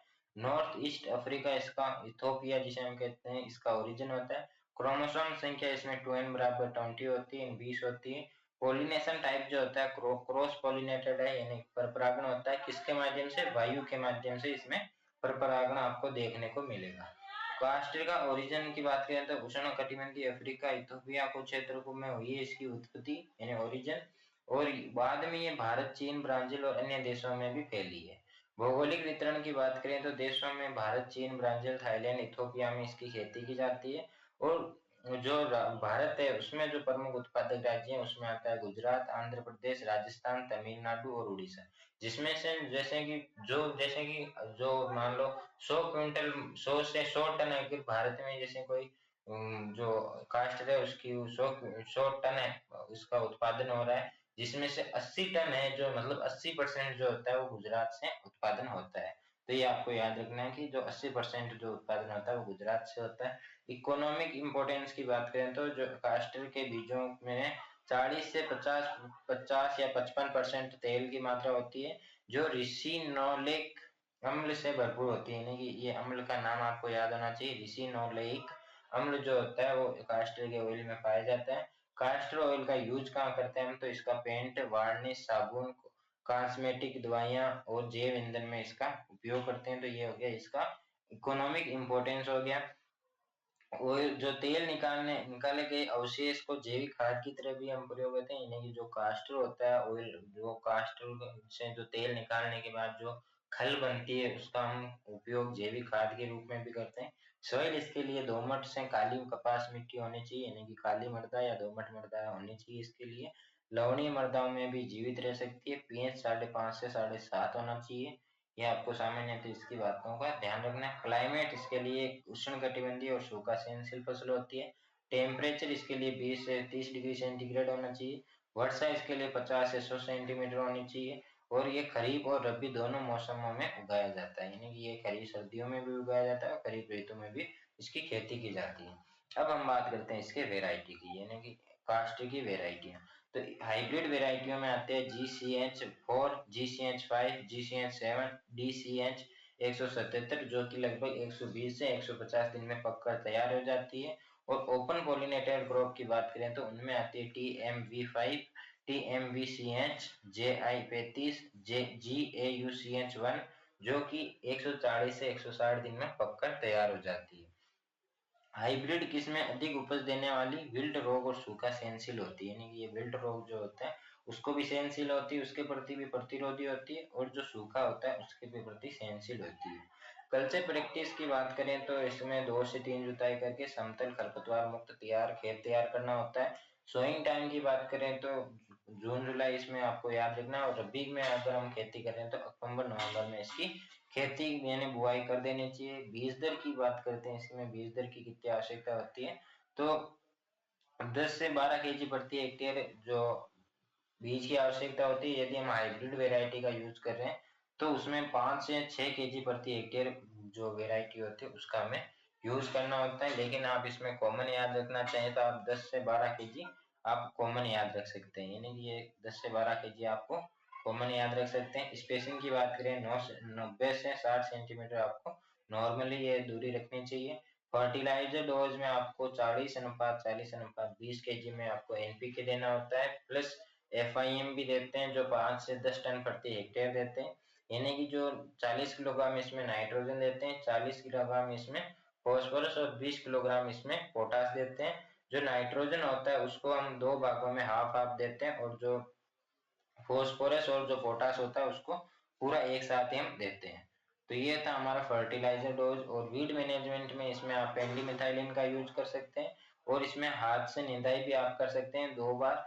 और पेंडिमिथाइलिन का यूज आप 1 केजी प्रति हेक्टेयर में कर सकते हैं। सिंचाई की बात करें तो सामान्यतः ये रेनफेड क्रॉप होती है, लेकिन यदि जरूरत पड़े तो 1 से 2 सिंचाई कर सकते हैं, और यदि इरिगेटेड क्रॉप है तो 4 से 5 सिंचाई इसमें कर सकते हैं। तो ये इसमें सिंचाई की बात होगी। इसके प्रमुख कीटों की बात करते हैं तो इसमें 2 प्रकार के 2 प्रमुख कीट होते हैं। एक तो कास्टर सेमिलूपर नाम का एक कीट लगता है इसमें, और एक लगता है लाल रुएदार सुंडी जो होती है वो इसमें लगती है। रोगों की बात करें तो इसमें एक विल्ट नामक रोग लगता है, और अल्टरनेरिया ब्लाइट नामक 2 इसमें प्रमुख जो रोग इसमें देखने को आपको मिलेंगे। फिर इसके बाद आता है इसका उपज, यानी उपज की बात करें तो 10 से 15 क्विंटल प्रति हेक्टेयर होता है। सामान्यतः यदि आप रखना चाहें तो आप 10 से 15 क्विंटल आप सामान्यतः याद रखना, क्योंकि यही आप वहां पे लिख के आना है कि जो आपसे यदि कास्टर की जो बीज दर सॉरी जो उपज पूछी जाती है तो वहां पे आप 10 से 15 क्विंटल आप वहां पे लिख सकते हैं, यही आपका सही आंसर होगा वहां पे। उन्नत विधियों से हम 30 क्विंटल तक भी उत्पादन संभव हो सकता है। तेल की बात करें तो 5 से 10 क्विंटल प्रति हेक्टेयर तेल मिल सकता है। ये थी हमारी कास्टर की क्रॉप, जिसका हम एक बार वापस इसका जो बोटनिकल नेम होता है वो होता है रिसिनस कैम्यूनिस, और इसका जो फैमिली होती है वो होती है यूफोबिरियेसी। क्रोमोसोम नंबर इसमें होते हैं 20। उत्पत्ति स्थान इसका होता है अफ्रीका। बीज दर इसमें होती है 10 से 12 केजी प्रति हेक्टेयर इसमें यूज करते हैं। और 2 प्रमुख कीट इसमें होते हैं अरंडी सेमीलूपर यानी कास्टर सेमीलूपर जिसे हम कह सकते हैं, और एक होता है लाल रुएदार सुंडी जो होती है। 2 प्रमुख इसमें मुख्यतः रोग आपको देखने को मिलेंगे, एक तो विल्ट रोग, एक होता है अल्टरनेरिया ब्लाइट रोग। उपज इसकी जो होती है वो होती है 10 से 15 क्विंटल प्रति हेक्टेयर उपज आपको देखने को मिलती है। और इसका जो इम्पोर्टेंस होता है वो होता है औद्योगिक तेल में, और औषधि उपयोग इसका हम करते हैं। और इसके बाद हमारी जो नेक्स्ट तिलहनी क्रॉप आती है वो आती है कौन सी की सिसेमम, यानी कि तिल, जिसका बोटनिकल नेम होता है सिसेमम इंडिगम, इसका बोटनिकल नेम होता है। कुल इसका होता है पेडालिएसी। उत्पत्ति स्थान इसका होता है पूर्वी अफ्रीका, या जिसे हम भारत भी कह सकते हैं। इसका क्रोमोसोम नंबर इसमें होते हैं 46, और साथ ही इसके जो इसमें पॉलिनेशन टाइप होता है अक्सर परपरागित होती है, हालांकि मुख्यतः स्वपरागण फसल भी ये इसको माना गया है। तो इसकी में जो सामान्यतः आप इसको जो उत्पत्ति स्थान है वो आपको अफ्रीका ही आपको इसको याद रखना है, यहाँ पे आप सही कर लेना थोड़ा। इसका जो उत्पत्ति स्थान होता है वो अफ्रीका को माना गया है। इसके बाद इसके ओरिजिन इसको जो है वो अफ्रीका को माना गया, इसकी उत्पत्ति अफ्रीका इथोपिया में हुई है। बाद में फसल भारत चीन एशिया के अन्य हिस्सों तक फैली है। भौगोलिक वितरण की बात करें तो ये इंडिया, चाइना, म्यांमार, सूडान और इथोपिया, नाइजीरिया के साथ ही इन देशों में इसकी खेती की जाती है। और भारत में यदि बात करें उत्पादक राज्यों की तो उत्तर प्रदेश, राजस्थान, गुजरात, महाराष्ट्र, तमिलनाडु, आंध्र प्रदेश, इन राज्यों में इसकी खेती की जाती है, उत्पादन किया जाता है। आर्थिक महत्व क्या है? एक तो तिलहनी फसल है तो सामान्यतः इससे तेल उत्पादन करना इसका मुख्य उद्देश्य होता है, महत्व होता है। उच्च गुणवत्ता वाले तेल यानी कि 45 से 50% तक के लिए माना जाता है, यानी कि इसमें जो तेल की मात्रा होती है वो 45 से 50% तक की मात्रा होती है। तेल असंतृप्त वसा अम्लों से भरपूर होता है जो लंबे समय तक खराब नहीं होता है। इसका यूज कहाँ कहाँ करते हैं? कुकिंग में करते हैं, भोजन बनाने करने में करते हैं, आयुर्वेदिक मेडिसिन में करते हैं, शॉप्स में करते हैं और जो कॉस्मेटिक्स जो होते हैं इनमें हम इसका प्रयोग करते हैं। कहाँ इसका प्रयोग नहीं करते हैं? लड्डू, चक्की, पेस्ट, नाश्ता, बेकरी आदि में इसका उपयोग नहीं करते हैं। किसका? तिल के तेल का। मृदा इसके लिए दोमट मध्यम मृदा होनी चाहिए, यानी जल निकासी वाली दोमट मृदा इसके लिए उपयुक्त होती है। पीएच इसके लिए 5.5 से 7.5 होना चाहिए। क्लाइमेट इसके लिए लघु दिवसीय और सूखा सहनीय फसल होती है। टेम्परेचर इसके लिए 25 से 35 डिग्री सेंटीग्रेड होना चाहिए। वर्षा 50 से 100 सेंटीमीटर होनी चाहिए। लगातार बारिश हानिकारक होती है। इसके साथ ही जो फूल और फल बनने के समय भारी वर्षा या जलभराव हानिकारक हो सकता है। फिर हम बात करते हैं वेराइटीज की, यानी इसमें कौन कौन सी वेराइटियां होती है। तो एक होती है गुजरात तिल 1 TKG 22 TMV 4 JLT 7 जो कि 80 से 95 दिन में पककर तैयार हो जाती है। समर में यानी गर्मियों में RT 125 प्रगति स्वीटा कृष्णा जो कि 75 से 85 दिन में पककर तैयार हो जाती है। उन्नत किस्में फिलोडी रोग और बीज जलने और कीटों के प्रति प्रतिरोधी होती हैं, यानी कि जो इम्प्रूव्ड जो वेराइटियां होती है, जो फाइलोडी जो रोग होता है उसके भी प्रतिरोधी होती है। बीज भी उसमें कम झड़ते हैं, कीटों का प्रतिरोध भी वो फसलें या वो वेराइटियां करती है। कल्चर प्रैक्टिस की बात करें तो 2 से 3 जुताइयां करनी चाहिए और समतलीकरण करके मिट्टी को भुरभुरा बनाना चाहिए। सोइंग टाइम की बात करें, यदि हम खरीफ क्रॉप की बात करते हैं तो जून जुलाई में उसकी बुआई करते हैं और समर में मार्च अप्रैल में इसकी बुआई करते हैं। सीड रेट सामान्यतः 4 से 5, आपको याद रखना है, 4 से 5 केजी प्रति हेक्टेयर इसकी आवश्यकता होती है। दूरी 30 × 10 से 15, यानी कतार से कतार की दूरी 30 सेंटीमीटर, पौधे से पौधे की दूरी 10 से 15 सेंटीमीटर हमें रखनी चाहिए। फर्टिलाइजर डोज की बात करें तो इसमें फर्टिलाइजर डोज 40:20:20 केजी देना चाहिए एनपीके, यानी कि जो 40 किलोग्राम इसमें नाइट्रोजन और 20-20 किलोग्राम इसमें फास्फोरस और पोटास इसमें दिया जाता है। इरिगेशन की बात करें तो इरिगेशन ये सामान्यतः वर्षा आधारित क्रॉप होती है, लेकिन इसकी कुछ क्रिटिकल अवस्था भी होती है। यदि आपको जरूरत पड़े तो आप सिंचाई कर सकते हैं। एक तो फ्लावरिंग के समय, पॉट फॉर्मेशन के समय और सीड फिलिंग के समय, यानी एक तो फल जब फूल आ रहे हो, एक जब जो फल जो पॉट होता है वो बन रहा हो तब, और जब उसमें पॉट में जब सीड बन रहे हो यानी बीज बन रहे हो तब आप इसमें जो सिंचाई कर सकते हैं। ये इसकी क्रिटिकल स्टेज होती है, क्रांतिक अवस्थाएं होती है।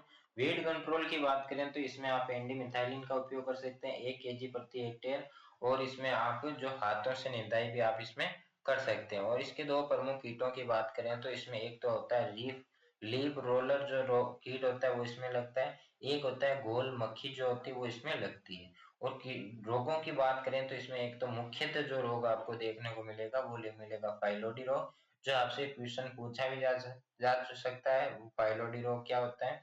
और एक इसमें जो रोग लगता है वो होता है लीफ स्पॉट, यानी कि जो पत्तियां होती है उस पर स्पॉट बन जाते हैं, धब्बे बन जाते हैं। ये रोग भी आपको इसमें देखने को मिलता है। उपज की बात करें तो सामान्यतः आपको इसमें उपज याद रखनी है 4 से 6 क्विंटल प्रति हेक्टेयर इसमें उपज याद रखनी है। यानी कि जो वर्षा आधारित होता है उसमें 6 से 10 क्विंटल, या यानी आपको लगभग 4 से 6 क्विंटल आप इसमें सामान्यतः आप देख सकते हैं। तेल उत्पादन इसमें होता है 4 से 5 क्विंटल प्रति हेक्टेयर, और यदि हम हाइब्रिड वेराइटियों का यूज करते हैं तो इसमें 12 से 15 क्विंटल प्रति हेक्टेयर तक भी संभव हो सकता है। तो ये हमारी थी तिल की क्रॉप, जिसका हम एक बार वापस इसका रिवीजन कर लेते हैं। तिल का बॉटनिकल नेम क्या होता है? सीसेमम इंडिकम इसका बॉटनिकल नेम होता है। फैमिली इसकी होती है पेडालिएसी। क्रोमोसोम नंबर होते हैं इसमें 26। उत्पत्ति स्थान इसका होता है अफ्रीका। बीज दर इसकी होती है 3 से 5 केजी प्रति हेक्टेयर। कीट इसमें लगते हैं लीफ रोलर और गोल मक्खी। रोग इसमें लगता है फाइलोडी और लीफ स्पॉट। उपज इसकी होती है 4 से 6 या 5 से 10, या इस हिसाब से आप औसतन आप याद रख सकते हैं। महत्व इसका क्या होता है? सबसे पुरानी तिलहनी फसल है जिसका उपयोग हम खाद्यान्न में भी करते हैं। और प्रमुख इसकी जो किस्में होती है वो होती है RT 46, RT 54 और प्रताप तिल भी आप इसके याद रख सकते हैं। तो ये इसकी कुछ वेराइटियां थी और इसके कुछ ये हमारी तिलहन की फसल थी। अगली हमारी जो तिलहनी फसल आती है वो आती है सोयाबीन, यानी सोयाबीन का बॉटनिकल नेम क्या होता है? ग्लाइसिन मैक्स इसका बॉटनिकल नेम होता है, फैमिली इसकी फेबेसी होती है, उत्पत्ति स्थान इसका चाइना होता है, क्रोमोसोम नंबर इसमें 40 होते हैं, पोलिनेशन इसमें सेल पोलिनेटेड क्रॉप होती है। यदि सोयाबीन की उत्पत्ति की बात करें तो सोयाबीन की उत्पत्ति पूर्वोत्तर चीन में 2000 से 3000 वर्ष पहले हो चुकी है, यानी आज के लगभग 2 से 3000 वर्ष पहले इसकी खोज हो चुकी है, बुआई खेती कर रहे हैं। भारत में इसकी 20वीं शताब्दी सदी से शुरू हुई इसकी खेती। जोग्राफिकल जो वितरण है उसकी बात करें, इन भौगोलिक वितरण की, तो देशों में बात करें प्रमुख उत्पादक देशों की, तो अमेरिका, ब्राजील, अर्जेंटीना, चीन, भारत इसके प्रमुख उत्पादक देश है। भारत में यदि प्रमुख उत्पादक राज्यों की बात करें तो मध्य प्रदेश, महाराष्ट्र, राजस्थान, छत्तीसगढ़, कर्नाटक इसके मुख्य उत्पादक राज्यों में से एक है। इकोनॉमिक इंपोर्टेंस की बात करें तो सोयाबीन है, जो इसे हम गोल्डन बीन भी कहते हैं, इन्हें स्वर्ण बीज भी कहते हैं, क्योंकि इसमें तेल और प्रोटीन की मात्रा मात्रा जो होती है वो प्रचुर मात्रा इसमें पाई जाती है।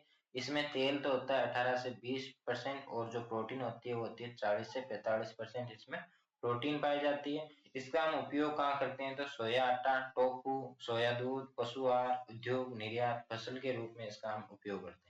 तो ये इसका जो इकोनॉमिक इम्पोर्टेंस है, इसे हम गोल्डन बीन भी कहते हैं, यानी कि इसका स्वर्ण बीज भी हम इसे कहते हैं। इसमें तेल और प्रोटीन की मात्रा अच्छी होती है। कितनी होती है तेल की मात्रा, तो तेल की मात्रा होती है 18 से 20% और प्रोटीन की मात्रा होती है 40 से 45%, जो आपको याद होनी चाहिए। मृदा इसमें जो होती है दोमट मिट्टी होनी चाहिए, यानी कि आपने अभी तक देखा होगा कि लगभग लगभग जितनी भी जो फसलें आई है सभी में एक धान को छोड़ के बाकी सभी में आपको या तो बलुई मृदा देखने को मिली होगी या दोमट मृदा आपको देखने को मिली होगी, और सभी में जल निकासी वाली मृदा आपको देखने को मिली है। फिर इसमें अम्लीय, लवणीय और जल भराव के लिए वाली मिट्टी में फसल कमजोर होती है। पीएच 6 से 7.5 होना चाहिए। क्लाइमेट गर्मी और लघु दिवसीय होना चाहिए, यानी गर्म क्लाइमेट होना चाहिए। टेम्परेचर 25 से 30 डिग्री सेल्सियस होना चाहिए। वर्षा 60 से 100 सेंटीमीटर होनी चाहिए।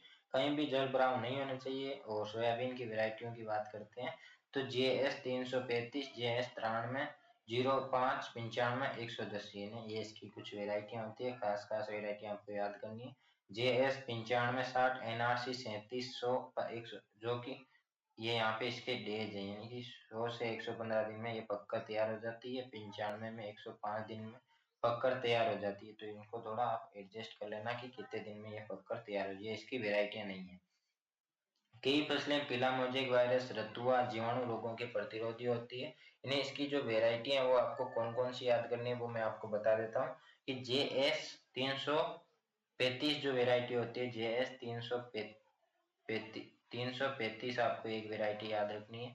दूसरी आपको वेराइटी याद रखनी है RKS 24, RKS 24, और एक इसकी वेराइटी होती है प्रताप सोयाबीन। जो इस आपको तीनों वेराइटी आपको याद रखनी है, बाकी आपको याद हो या ना हो ये वेराइटी आपको याद होनी चाहिए। और फिर हम बात करते हैं इसके कृषि अभ्यास की, यानी क्षेत्र की तैयारी की। खेत की तैयारी में आपको 2 से 3 जुताई करके समतलीकरण करना अनिवार्य है। बुआई का समय इसका होता है जून जुलाई, यानी कि क्योंकि खरीफ क्रॉप हम पढ़ रहे हैं तो लगभग सभी का यही समय होता है खरीफ में, जून जुलाई। जून जुलाई आपको बुआई का समय याद रखना है। बीज दर की बात करें तो 70 से 80 केजी प्रति हेक्टेयर। बीज आकार पर निर्भर करता है, यानी कि लगभग आपको 70 से 80 केजी प्रति हेक्टेयर आपको याद रखना है। लेकिन वो बीज जो होता है वो आकार पर भी निर्भर करता है बीज दर। स्पेसिंग इसमें 45 इंटू 5 से 7 सेंटीमीटर रखनी चाहिए, यानी कतार से कतार की दूरी 45 सेंटीमीटर, और पौधे से पौधे की दूरी जो होती है वो 5 से 7 सेंटीमीटर इसमें दूरी रखनी चाहिए। बीज शोधन की बात करें तो इसमें राइजोबियम, जापोनिकम और फॉस्फोरस घुलनशील जीवाणु PSB से शोधन कर सकते हैं इसका। यानी बीज सीड ट्रीटमेंट की बात कही गई है कि राइजोबियम, जापोनिकम और फास्फोरस का घोल बनाकर उससे हमें ट्रीटमेंट करना चाहिए। फर्टिलाइजर डोज में NPK हम देते हैं, जो कि नाइट्रोजन 20 किलोग्राम, जो 60 किलोग्राम इसमें फॉस्फोरस देते हैं, और 40 किलोग्राम इसमें हम पोटास देते हैं प्रति हेक्टेयर, इतना हम देते हैं। FIM देते हैं 5 से 10 टन प्रति हेक्टेयर, इसमें FIM की मात्रा देते हैं, यानी गोबर की खाद इसमें देते हैं। खरपतवार नियंत्रण की बात करें तो इसमें हम पेंडामिथाइलिन का प्रयोग कर सकते हैं 1 केजी प्रति हेक्टेयर, और हम हाथ से निराई गुड़ाई करके भी खरपतवारों को हटा सकते हैं, जो हमें 20 से 25 दिन बाद इसमें पहली निराई गुड़ाई करनी चाहिए। इरिगेशन की बात करें तो सामान्यतः वर्षा आधारित फसल होती है, लेकिन इसकी क्रिटिकल जो स्टेज होती है वो होती है फ्लोवरिंग, पॉड फॉर्मेशन और सीड फिलिंग, यानी कि फूल आते समय, जो पॉड बनते समय, और जो सीड फिलिंग यानी जब बीज बनते हैं तब। इसमें प्रमुख कीटों की बात करें या प्रमुख रोगों की बात करें तो इसका जो प्रमुख कीट होता है, एक तो होता है स्टेम फ्लाई और एक होता है गर्डर बीटल। दो प्रमुख इसमें कीट देखने को मिलेंगे। और दो प्रमुख रोगों की बात करें तो एक तो होता है एंथ्रेक्नोज रोग आपको देखने को मिलेगा, एक रोग आपको मिलेगा बैक्टीरियल पेस्ट्यूल। आपको दो रोग आपको मुख्यतः इसमें देखने को मिलेंगे। उपज जो होती है आपको सामान्यतः इसमें जो वर्षा आधारित होते हैं वो 20 से 25 होते हैं क्विंटल प्रति एकड़, और जो इरिगेटेड यानी सिंचाई आधारित जो होते हैं उसमें 25 से 30 क्विंटल होते हैं। सामान्यतः आपको इसमें याद रखना चाहो कि दोनों को एक ही जगह, तो 15 से 20 क्विंटल आप इसमें याद रख सकते हो, 15 से 20 क्विंटल प्रति हेक्टेयर याद रख सकते हो। तो ये हमारी क्रॉप थी। हमने सभी जो 4 क्रॉप हमने पढ़ी की, जो तिलहनी फसलें पढ़ ली, जिनमें हमने तिल पढ़ा, कास्टर पढ़ा, सोयाबीन पढ़ा, और जो हाँ मूंगफली, सोयाबीन, तिल और कास्टर 4 फसलें हमने पढ़ी। सोयाबीन का हम एक बार रिवीजन कर लेते हैं। इसका बोटनिकल नेम होता है ग्लाइसिन मैक्स। वो जो फैमिली है इसकी होती है फेबेसी। क्रोमोसोम नंबर इसमें होते हैं 40। ओरिजिन स्थल इसका होता है चीन। बीज दर इसमें होती है 70 से 80 केजी प्रति हेक्टेयर, जो इसके बीज के आकार पर निर्भर करती है। कीट इसमें होते हैं स्टेम फ्लाई और गर्डर बीटल कीट इसमें आपको देखने को मिलेंगे। इसके रोग जो होते हैं वो होता है एक तो बैक्टीरियल पस्ट्यूल और एक होता है एंथ्रेक्नोज। उपज इसकी होती है 15 से 20 क्विंटल। और महत्व इंपोर्टेंस की बात करें तो प्रोटीन की मात्रा अच्छी होती है, औद्योगिक तेल इसमें होता है, और साथ इसकी वैरायटी मैंने आपको बताई थी कि कौन कौन सी वैरायटी आपको याद करनी है। इसके बाद हमारी तिलहनी फसलें कंप्लीट होने के बाद हमारी आती है रेशेदार फसलें यानी कि कॉटन, जिसमें हमें दो फसलें पढ़नी है, कॉटन और जूट यानी पटसन जिसे हम कहते हैं। तो कपास और जूट हमें इसमें पढ़ना है।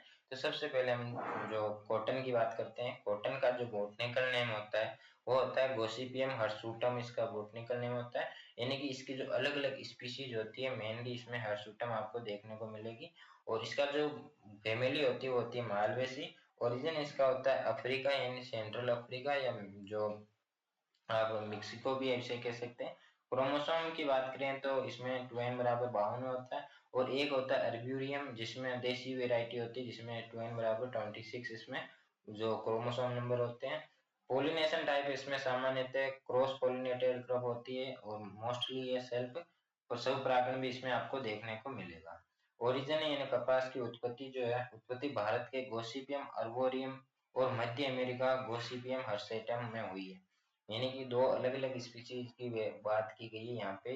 जो एक जो गोसिपियम हर्बोरियम जो है उसकी तो उत्पत्ति हुई है भारत में, और जो गोसिपियम हिर्सेटम है उसकी उत्पत्ति जो हुई है वो हुई है मध्य अमेरिका में। भारत दुनिया की सबसे पुराने कपास उत्पादक देशों में से एक है। भौगोलिक वितरण की बात करते हैं इन्हें कि भौगोलिक वितरण में किन किन क्षेत्रों के देशों में उगाई जाती है, तो भारत, चीन, अमेरिका, पाकिस्तान, ब्राजील, उज्बेकिस्तान में इसकी खेती की जाती है। आर्थिक महत्व की बात करते हैं, इकोनॉमिक इम्पोर्टेंस की, तो इसे हम कपास जो है, कॉटन जो है, उसको हम सफेद सोना भी कहते हैं। इसके जो प्राकृतिक वस्त्र जो होते हैं वो रेशा के स्रोत होते हैं। इसका जो उपयोग है वो वस्त्र उद्योग में करते हैं, निर्यात में करते हैं, बीज से तेल और पशु चारा में भी इसका उपयोग करते हैं। तो इसका जो मुख्य जो उपयोग होता है वो वस्त्र उद्योग में इसका उपयोग होता है। और कपास बीज में से में लगभग 18 से 20% तेल होता है, और उच्च प्रोटीन युक्त खल होती है। सोइल रिक्वायरमेंट काली कपास मिट्टी, यानी यह आपको याद रखना है कि अभी तक जो भी हमने पढ़ा कि ये पहली आई है जिसमें काली कपास मिट्टी में इसमें उपयुक्त होती है, गहरी काली कपास मिट्टी, ये आपको याद रखने की। बाकी में आप दोमट दोमट लिख रहे थे, लेकिन इसमें दोमट लिख दोगे तो गलत हो जाएगा। इसमें जो मिट्टी होती है वो काली कपास मिट्टी, इसमें रेगुर मिट्टी जो होती है वो इसके लिए उपयुक्त होती है। दोमट और जलोढ़ मिट्टी में भी अच्छा उत्पादन देती है, यानी कि ऐसा नहीं है कि आप दोमट और जलोढ़ मिट्टी लिखोगे तो गलत ही हो जाएगा। लेकिन इसमें जो उपयुक्त जो मिट्टी मानी गई है वो काली कपास वाली मिट्टी मानी गई है। पीएच 6 से 8 होना चाहिए, यानी कि जो मृदा पीएच होता है वो 6 से 8 होना चाहिए। क्लाइमेट इसमें धूप पसंद है, इन्हें गर्म होना चाहिए, गर्म मौसम की फसल है। टेम्परेचर जो अंकुरण के समय 20 से 25 डिग्री और ग्रोथ के समय 25 से 35 डिग्री सेंटीग्रेड जो टेम्परेचर होता है वो होना चाहिए। वर्षा 60 से 100 सेंटीमीटर होनी चाहिए, लेकिन जल भराव नहीं होना चाहिए, जल भराव नहीं सहती है ये। फूल और बोल बनने के समय धूप जो जो होती है वो तेज आवश्यक धूप होती है, नहीं जो धूप होती है उसकी मात्रा थोड़ी तेज होनी चाहिए। वेराइटियों की बात करते हैं तो देसी वेराइटियों में आती है AKS 8401, AKS 7, PKV 081, जो कि एक जो गोसिपियम अर्बोरियम में होती है स्पीसीज की। अमेरिकन अमेरिकन जो होती है उनकी बात करें तो LRA 5166, MCU 5 अंकुर 651 या H4 आप याद रख सकते हैं। और इगेफितिन की बात करें तो सुजाता और सुविन इसमें होती है। हाइब्रिड की बात करें तो RCH 134, बनी यानी BT कपास और बॉलीगार्ड सेकेंडरी, तो आपको वेराइटियां देखने को मिलती है। और आपको इसमें याद कौन कौन सी रखती हैं, तो एक होती है RAS 3 और एक होती है BN1 और एक होती है BT हाइब्रिड्स। तो ये आपको तीन वेराइटी इसमें याद रखनी है कि कौन कौन सी RAS 3 और BN1 और BT हाइब्रिड्स, ये तीनों वेराइटी आपको मुख्यतः याद रखनी है। बीटी कपास को बोलवर्म गेंद कीट से बचाव के लिए विकसित किया गया था, यानी जो बीटी कपास थी उसको विकासित उसने विकसित क्यों किया गया था, तो एक बोलवर्म नामक का एक कीट होता है जो कपास को काफी हानि पहुंचाता है, उससे बचाने के लिए इसको जो विकसित किया गया था। कल्चर प्रैक्टिस की बात करते हैं, यानी कृषि अभ्यास की बात करें तो फील्ड प्रिपरेशन यानी क्षेत्र की तैयारी, 2 से 3 गहरी जुताई करनी चाहिए, समतलीकरण करना चाहिए, भारी मिट्टी में क्यारियां या मेड़ बनाना उपयुक्त होता है। खरीफ में जो बुआई का समय जो होता है यानी सोइंग टाइम की बात करें तो खरीफ में जून से जुलाई में करते हैं। यदि इरिगेटेड जो एरिया यानी सिंचित जो एरिया उसमें अप्रैल में भी कर सकते हैं इसकी बुआई। और फिर इसके बाद जो आता है वो आता है सीड रेट में जो देसी वेराइटी है उसमें 15 से 20 kg प्रति हेक्टेयर हम उपयोग करते हैं। बीटी या हाइब्रिड कॉटन में 2 से 3 पैकेट प्रति हेक्टेयर यानी 500 से 750 ग्राम प्रति पैकेट जो होता है उसमें हम 2 से 3 पैकेट हम यूज करते हैं, तो इसका आप कैलकुलेशन लगा सकते हैं कि कितना हमें यूज करते हैं प्रति हेक्टेयर में। दूरी इसकी नॉर्मल हम 90 x 45 सेंटीमीटर रखते हैं। फर्टिलाइजर डोज में बात करें तो एनपीके की मात्रा हम देते हैं जिसमें नाइट्रोजन 100 किलोग्राम देते हैं और फास्फोरस और पोटास जो है वो हम 50-50 किलोग्राम देते हैं। ये होता है जनरल। यदि हम सिंचित जो एरिया होता है उसमें हम 150 किलोग्राम नाइट्रोजन देते हैं और 75-75 किलोग्राम हम इसमें फास्फोरस और पोटास की मात्रा देते हैं, जो कि हमें 2 से 3 डोज में हमें इन्हें देना चाहिए। और इसके बाद जो आता है वीड कंट्रोल यानी खरपतवार नियंत्रण के लिए हम पेंडिमिथाइलिन का प्रयोग कर सकते हैं, ग्लाइफोसेट का प्रयोग कर सकते हैं, क्विंजेल फोप का प्रयोग कर सकते हैं और मैन्युअल इसमें वेडिंग जो होती है वीडिंग वो हम जो हाथ से निंदाई करते हैं 20 से 30 दिन बाद इसमें वो भी कर सकते हैं। इरिगेशन की बात करते हैं तो सामान्यतः ये वर्षा आधारित फसल होती है, यानी कि क्रिटिकल स्टेज की बात करें तो फ्लावरिंग के समय, बॉल फॉर्मेशन के समय, बॉल ओपनिंग के समय हम इसमें सिंचाई कर सकते हैं। इसके बाद आता है हमारा जो इसमें प्रमुख कीट और रोगों के बारे में बात करते हैं, तो इसके जो प्रमुख कीट होते हैं एक तो होता है गुलाबी फल छेदक और एक होता है सफेद मक्खी। दो इसमें प्रमुख कीट आपको देखने को मिलेंगे और दो अगर प्रमुख रोगों की बात करते हैं तो एक तो विल्ट रोग और एक पत्ती धब्बा रोग आपको इसमें देखने को मिलेगा। उपज की बात करें तो इसमें उपज आपको सामान्यतः याद रखनी है 12 से 18 क्विंटल प्रति हेक्टेयर, यानी आपको 12 से 18 क्विंटल आपको प्रति हेक्टेयर उपज इसकी याद रखनी है कि कितनी उपज होती है 12 से 18 क्विंटल। ये आपको याद रखनी है। बेहतर प्रबंधन से यदि बीटी या हाइब्रिड कपास का बात करें तो 35 क्विंटल तक भी संभव होता है। बीज कपास का लगभग 33 से 38% रेशा प्राप्त होता है। ये हमारी थी जो कपास यानी कॉटन की फसल जिसका हम रिवीजन करते हैं, तो इसका जो बॉटनिकल नेम होता है वो होता है गोसिपियम हर्सुटम, जो कि एक अमेरिकन कपास की स्पीसीज है। यदि देसी कपास का बॉटनिकल नेम पूछा जाए तो वो होता है गोसिपियम आर्बोरियम और इसका बोट जो फैमिली होती है वो होती है मालवेसी। क्रोमोसोम नंबर इसमें जो जो अर्सुटम होता है उसमें तो होती है 52 और जो आर्बोरियम जो होता है उसमें होती है 26। उत्पत्ति इसकी होती है अमेरिका या जो देसी कपास होता है उसकी उत्पत्ति होती है भारत में। बीज दर की बात करें तो हाइब्रिड में चाहिए 3 से 4 kg प्रति हेक्टेयर और यदि बीटी कपास की बात करें तो 1.5 से 2 kg प्रति हेक्टेयर इसकी आवश्यकता होती है। कीट इसमें लगते हैं एक तो गुलाबी फल छेदक और एक होता है सफेद मक्खी।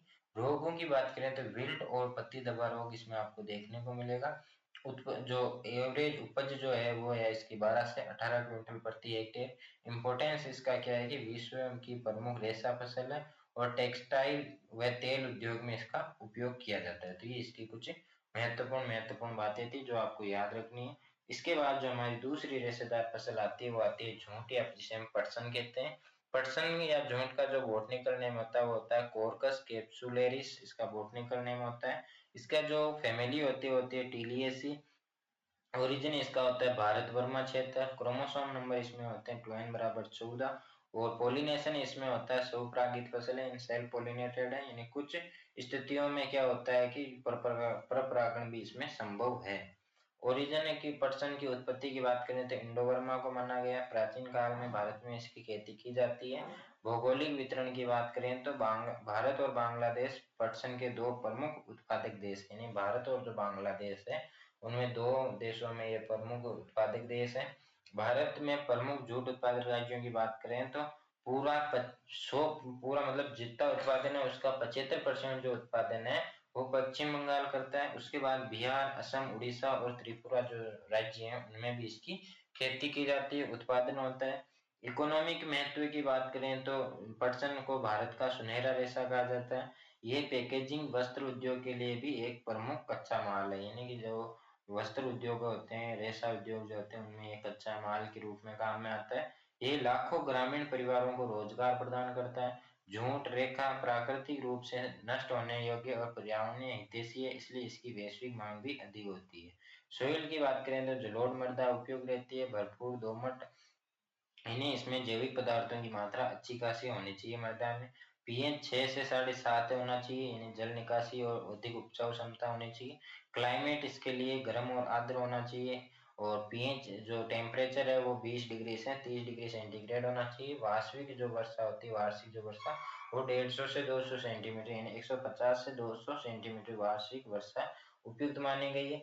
बुआई मार्च से मई के बीच और कटाई जो होती है वो जुलाई से सितंबर के बीच में हमें करनी चाहिए। और जो उपटसन की जो वेराइटियां होती हैं उन पर हम बात करते हैं तो जो इसकी दो प्रमुख प्रजातियां होती है, एक तो होती है जो व्हाइट जूट सफेद पटसन प्राप्त होता है और एक होता है तूसा पटसन जिससे हमें प्राप्त होता है। लोकप्रिय किस्मों की बात करें तो JRO 524, JRO 7835 जो कि एक हाई उपज देती है, उच्च उत्पादन होता है और डिजीज के प्रति भी प्रतिरोधी होती है। और इसकी जो वेराइटियों की बात करें तो इसमें आपको एक तो याद रखनी है JRC 212 आपको याद रखनी है और JRO 524 आपको, यानी कि एक तो JRO 524 आपको याद रखनी है, एक आपको इसमें याद रखनी है JRC 212, यानी 212 आपको ये दो वेराइटी आपको याद रखनी है इसमें। इसके बाद आता है कल्चर प्रैक्टिस की, यानी कृषि अभ्यास की बात करते हैं तो खेत की तैयारी में 2 से 3 जुताई करके समतलीकरण करना चाहिए। बुआई का जो समय होता है वो मार्च से मई होना चाहिए, यानी कि मार्च से मई के बीच में इसकी बुआई कर देनी चाहिए। बीज दर में यदि हम छिड़काव विधि से हम प्रयोग करते हैं तो हमें 5 से 6 केजी प्रति हेक्टेयर इसका उपज होनी चाहिए। जो बीज दर होती है वो होती है, यदि हम कतार से बुआई करते हैं तो उसमें हमें 4 से 5 केजी प्रति हेक्टेयर जो इसकी जो बीज दर होती है वो हम इसमें काम में लेते हैं। खरपतवार नियंत्रण की बात करें तो 15 से 20 दिन बाद एक बार हाथ से निराई उड़ाई करनी चाहिए। और यदि फर्टिलाइजर डोज की बात करें तो हमें FIM देना चाहिए, साथ ही NPK में देना चाहिए। NPK की मात्रा में 60 किलोग्राम नाइट्रोजन देते हैं, 30 किलोग्राम फॉस्फोरस और 20 किलोग्राम इसमें पोटास की मात्रा रखते हैं। एक इसमें रेटिंग की क्रिया होती है। रेटिंग की क्रिया का क्या मतलब होता है कि जो जो पर्सन होता है उसके जो तने होते हैं उससे जो रेशा अलग करने के लिए क्या किया जाता है कि उनको पानी में भिगोया जाता है, यानी कि जो पर्सन के तने को पानी में भिगोकर बाद में उससे जो तने से जो रेशा निकाला जाता है उस क्रिया को हम रेटिंग कहते हैं। यानी कटाई के बाद तनों को पानी में गलाकर रेशा निकालना जाता है, उसे हम रेटिंग कहते हैं। और पटसन के दो प्रमुख कीटों की बात करें तो एक तो इसमें होता है रोएदार सुंडी और एक होता है झूठ सेमी लूपर नाम का एक कीट इसमें देखने को मिलता है।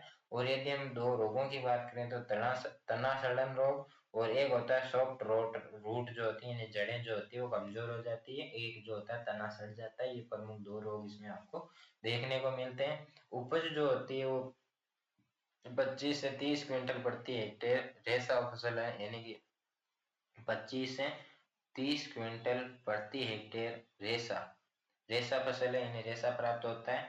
तो ये हमारी थी जो जूट की फसल, यानी रेशेदार फसलें दो पड़ी हमने, कपास और जूट। जूट की फसल का वापस हम रिवीजन करते हैं तो इसका जो बॉटनिकल नेम होता है वो होता है कोरकस कैप्सुलरिस। वो इसकी जो फैमिली होती है टीलिएसी। वो जो क्रोमोसोम नंबर होते हैं वो 14 होते हैं। उत्पत्ति स्थान इसका अफ्रीका या भारत भी आप कह सकते हैं। इसमें जो बीज दर होती है वो हम सफेद झूठ और टोसा झूठ जो होती है उनमें दोनों में अलग अलग होती है। तो सफेद झूठ की बात करते हैं तो 6 से 7 केजी प्रति हेक्टेयर लगती है, और यदि टोसा झूठ की बात करें तो 4 से 5 केजी प्रति हेक्टेयर इसमें जो बीज दर होती है उसकी आवश्यकता होती है। दो प्रमुख कीटों की बात करते हैं तो रोएदार सुंडी और झूठ सेमिल ऊपर इसमें कीट देखने को मिलेंगे। रोग इसमें तना सड़न रोग और जो सॉफ्ट रूट होती है वो आपको इसमें देखने को मिलती है। महत्व क्या है कि श्रेष्ठ तना रेशा प्राप्त होता है जिसे हम बोरी रेशा जो रस्सियां वगैरह जो बनाते हैं वो इससे बनती है। और उपज जो होती है वो 25 से 30 क्विंटल प्रति हेक्टेयर होती है। और वेराइटी मैंने आपको बताई दी कौन कौन सी, मोस्ट आपको दो वेराइटियां याद करनी है। इसके बाद जो आती है चारे वाली फसलें आती है, यानी कि फोडर वाली जो क्रॉप आती है जिसमें हमें कौन कौन सी क्रॉप पढ़नी है। तो उसमें हमें 3 फसलें हमें इसमें पढ़नी होती है, जवार, लोबिया और गंवार। जिसमें हमने जवार पहले पढ़ चुके हैं, अब हम गंवार और लोबिया यानी काउपी और क्लस्टर बीन दो फसलें हम वहां पे पढ़ने वाले हैं। तो सबसे पहले हम बात करते हैं गंवार की यानी क्लस्टर बीन की। जो क्लस्टर बीन का जो बॉटनिकल नेम होता है साइमोप्सिस टेट्रागोनोलोबा, यानी कि ये इसका बॉटनिकल नेम होता है जो थोड़ा बड़ा है, लेकिन आप यदि इसको 2-3 बार बोलते हैं तो आपको याद हो जाएगा। साइमोप्सिस टेट्रागोनोलोबा, ये इसको टुकड़ों में आपको तोड़ लेना है कि साइमोप्सिस टेट्रागोनोलोबा, ये इस तरह से आप इसको याद करेंगे तो आपको आसानी से याद हो जाएगा। फैमिली इसकी होती है फेबेसी यानी दलहनी कुल की है, और ओरिजिन इसका होता है इंडिया या हम इसका अफ्रीका भी कह सकते हैं। यानी इंडिया या अफ्रीका इसका उत्पत्ति स्थान माना गया है। क्रोमोसोम नंबर इसमें होते हैं 2n बराबर 14। सेल पोलिनेटेड क्रॉप होती है, स्वपरागित फसल होती है, और ओरिजिन इसका भारत या अफ्रीका में मानी गई है। इसे भारत में प्राचीन काल से सूखा सहनशील फसल के रूप में उगाया जाता है। भौगोलिक वितरण की बात करें तो जो भारत है वो विश्व का सबसे बड़ा गुआर उत्पादक देश है, यानी भारत में सबसे ज्यादा गुआर का उत्पादन होता है। यदि भारत में प्रमुख राज्यों की बात करें तो उसमें राजस्थान आता है, जो टोटल प्रोडक्शन का 75% प्रोडक्शन राजस्थान से होता है। इसके साथ ही गुजरात, हरियाणा, मध्य प्रदेश, पंजाब में भी गुआर की खेती की जाती है और वहां से भी उत्पादन होता है। देशों की बात करें कि कौन कौन से देशों में इसकी उत्पादक देशों की बात करें, पाकिस्तान, अमेरिका, अफ्रीका के कुछ हिस्सों में भी गुआर की खेती की जाती है, गुआर को उगाया जाता है। इकोनॉमिक इंपोर्टेंस की बात करते हैं, इसके बीजों से प्राप्त होता है गुआर गम। इसका उपयोग हम कहाँ करते हैं, खाद्य में, वस्त्र, कागज, तेल और औषधि उद्योगों में हम इसका उपयोग करते हैं। इसका उपयोग हम सब्जी बनाने में, हरी खाद में, चारा और ढकने वाली फसलों के रूप में भी इसका हम उपयोग करते हैं। यानी कि गुआर फली की सब्जी भी बनती है, उसको हम हरी खाद के रूप में भी उपयोग कर सकते हैं, पशुओं के लिए चारा भी के रूप में हम इसका उपयोग कर सकते हैं। तेल उत्खनन उद्योगों में गुआर गम की बहुत अधिक मांग है। सोइल रिक्वायरमेंट इसके लिए रेतीली दोमट से दोमट मिट्टी यानी दोमट मृदा इसके यहाँ पे उपयोग रहती है। नमकीन और क्षारीय मिट्टी में भी सहन करने की सक्षम होती है, यानी 7 से 8.5 जो पीएच होता है वो सॉइल पीएच, मृदा पीएच जो होता है इसके लिए उपयुक्त माना गया है। क्लाइमेट रिक्वायरमेंट की बात करें तो गर्म और शुष्क जो जलवायु होता है वो सबसे उपयुक्त होता है, अच्छा होता है। टेम्परेचर इसके लिए 25 से 35 डिग्री सेंटीग्रेड होना चाहिए। कम से कम जो वर्षा हो 300 से 500 mm वर्षा होनी चाहिए, पर्याप्त होती है। अत्यंत सूखा सहनशील है, इसलिए शुष्क और अर्ध शुष्क क्षेत्रों के लिए उपयुक्त होता है। तो ये इसकी कुछ सामान्य सी बातें थी, और अब हम आगे देखते हैं इसकी और कुछ सामान्य बातें। कि वेराइटियों की बात करें तो वेराइटियों में आता है कि एक तो RGC 936 जो कि अधिक उपज देती है और सूखा सहनशील क्रॉप है। HG 365 होती है, HG 563 होती है जो हरियाणा और उत्तर प्रदेश भारत के लिए उपयुक्त होती है। एक होती है प्रपोज पूसा नवबहार जो सब्जी हेतु उपयुक्त होती है। एक होती है RGC 471, RGC 1003 जो कि औद्योगिक उपयोग यानी गम उत्पादन में इसका उपयोग किया जाता है। और इसमें आपको कौन कौन सी याद रखनी है, एक तो RGC 936 आपको याद रखनी है, एक आपको याद रखनी है RGC 1066 आपको याद रखनी है, और एक आपको याद रखनी है HG 563, यानी ये इसकी कुछ वेराइटी हैं जो आपको याद रखनी है। इसके बाद अगली जो हमारा आता है कि कृषि प्रैक्टिस यानी कि कृषि अभ्यास, जिसमें खेत की तैयारी के लिए एक गहरी जुताई करके 2 बार सूखी जुताई करनी चाहिए, मृदा को समतलीकरण करके उसकी तैयारी की जाती है। सोइंग टाइम वही होता है जून जुलाई, क्योंकि खरीफ क्रॉप में सभी में जून जुलाई में बुआई की जाती है। यदि हम गर्मियों में इसकी खेती करें तो फरवरी मार्च में इसकी खेती का बुआई करनी चाहिए। सीड रेट की बात करें तो यदि हमें अनाज और गम के लिए हम यदि हमें इसकी बुआई करनी है तो बीज दर हमें 15 से 20 केजी प्रति हेक्टेयर रखनी है। और यदि हम वेजिटेबल के पर्पज से यदि हम बुआई कर रहे हैं तो इसमें बीज दर जो होती है वो 25 से 30 केजी प्रति हेक्टेयर हमें बीज दर रखने की आवश्यकता होती है। दूरी आप स्पेसिंग की बात करते हैं तो 30 से 45 सेंटीमीटर इसमें कतार से कतार की दूरी रखते हैं और पौधे से पौधे की दूरी रखते हैं 10 से 15 सेंटीमीटर इसमें दूरी रखते हैं। और फर्टिलाइजर में हम एनपीके देते हैं। एनपीके की जो मात्रा होती है इसमें नाइट्रोजन की मात्रा 20 किलोग्राम होती है और जो फास्फोरस होता है उसमें हमें फास्फोरस की मात्रा 40 किलोग्राम होती है। और जो पोटास होता है पोटास इसमें नहीं दिया जाता है, पोटास की मात्रा इसमें 0 किलोग्राम रखते हैं, जीरो कुछ भी नहीं देते हैं, पोटास नहीं देते हैं इसमें। और राइजोबियम कल्चर से हमें इसमें जो बीज होते हैं उसको उपचारित करना चाहिए। सिंचाई सामान्यतः वर्षा पर निर्भर होती है परंतु सूखे में 1 से 2 सिंचाई भी कर सकते हैं। यदि आपके पास सिंचित एरिया है या सिंचाई की व्यवस्था है तो आप 1 से 2 सिंचाई इसमें कर सकते हैं। इसके दो प्रमुख कीटों की बात करते हैं कि दो इसमें प्रमुख कीट कौन से होते हैं, तो एक तो इसमें होता है रुएदार सुंडी और एक होता है इसमें एफिड जैसे रोग आपको देखने को मिलते हैं इसमें। दो प्रमुख रोगों की बात करते हैं तो एक तो होता है अल्टरनेरिया ब्लाइट रोग आपको देखने को मिलेगा और एक बैक्टीरियल ब्लाइट रोग जो होता है वो आपको यहाँ पे देखने को मिलेगा। उपज की बात करते हैं तो बीज उत्पादन होता है 10 से 15 क्विंटल प्रति हेक्टेयर इसमें बीज उत्पादन होता है। और जो ग्रीन सब्जियों में यानी सब्जी जो होती है 50 से 100 क्विंटल प्रति हेक्टेयर जो सब्जी प्राप्त होती है। और जो गुआर गम है बीज के वजन का लगभग 25 से 30% हमें गुआर गम प्राप्त होता है। तो ये हमारी थी जो चारे वाली फसल थी गुआर, वो यहाँ पे कंप्लीट होती है। इसका रिवीजन हम देखते हैं कि इसका जो बोटनिकल नेम होता है वो होता है साइमोप्सिस टेट्रागोनोलोबा और इसका जो कुल होता है वो होता है फेबेसी। गुणसूत्र संख्या जो होती है 14। उत्पत्ति स्थान इसका होता है अफ्रीका या भारत। और जो सीड रेट होती है लगभग आप 15 से 20 केजी प्रति हेक्टेयर आप याद रख सकते हैं। कीट इसमें लगते हैं एक तो रुएदार सुंडी और एफिड कीट आपको देखने को मिलेंगे। रोग इसमें आपको अल्टरनेरिया ब्लाइट और बैक्टीरियल ब्लाइट आपको देखने को मिलेगा। और इसकी जो एवरेज उपज है वो आपको 200 से 300 क्विंटल प्रति हेक्टेयर यानी आपको देखने को मिलेगी। यानी कि चारे की बात की गई है क्योंकि चारे वाले क्रॉप है, यहाँ पे दाने की बात नहीं चारे की बात की गई है कि चारा कितना उत्पादन होता है तो वो होता है 200 से 300 क्विंटल प्रति हेक्टेयर चारा चारा उत्पादन होता है। और इसके बाद जो इसका उपयोग होता है महत्व होता है वो गुआर गम और चारा गुणवत्ता में करते हैं। और वेराइटियां मैंने आपको बताई दी है कि कौन कौन सी वेराइटियां इंपॉर्टेंट है और वो आपको याद रखनी है। इसके बाद जो हमारी नेक्स्ट क्रॉप आती है वो आती है लोबिया या जिसे हम चौड़ा भी कहते हैं या जिसे हम काउपी भी कहते हैं। तो इसका जो बोटनिकल नेम होता है वो होता है विग्ना उंगक्यूलेटा। उंगक्यूलेटा इसका बोटनिकल नेम होता है। फैमिली इसकी होती है फेबेसी और ओरिजिन इसका होता है मध्य अफ्रीका। क्रोमोसोम नंबर होते हैं 22 और पोलिनेट सेल पोलिनेटेड क्रॉप है यानी पोलिनेशन टाइप की बात करें तो स्वयं परागित फसल होती है। ओरिजिन यानी कि लोबिया की उत्पत्ति जो है मध्य अफ्रीका इथियोपिया सूडान क्षेत्र में हुई है।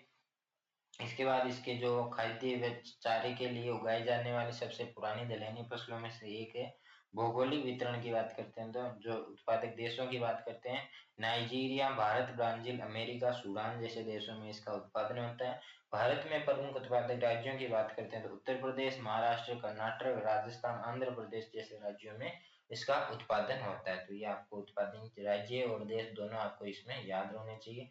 इकोनॉमिक महत्व की बात करें तो लोबिया एक बहुउद्देशीय दलहनी फसल उपयोग होता है। इसका हम दाल के रूप में भी उपयोग करते हैं, इसकी सब्जी भी बनती है, इसका चारा भी फोडर के रूप में भी उपयोग करते हैं और इसको हरी खाद के रूप में भी उपयोग करते हैं। तो ये इसका इकोनॉमिक इंपोर्टेंस होता है।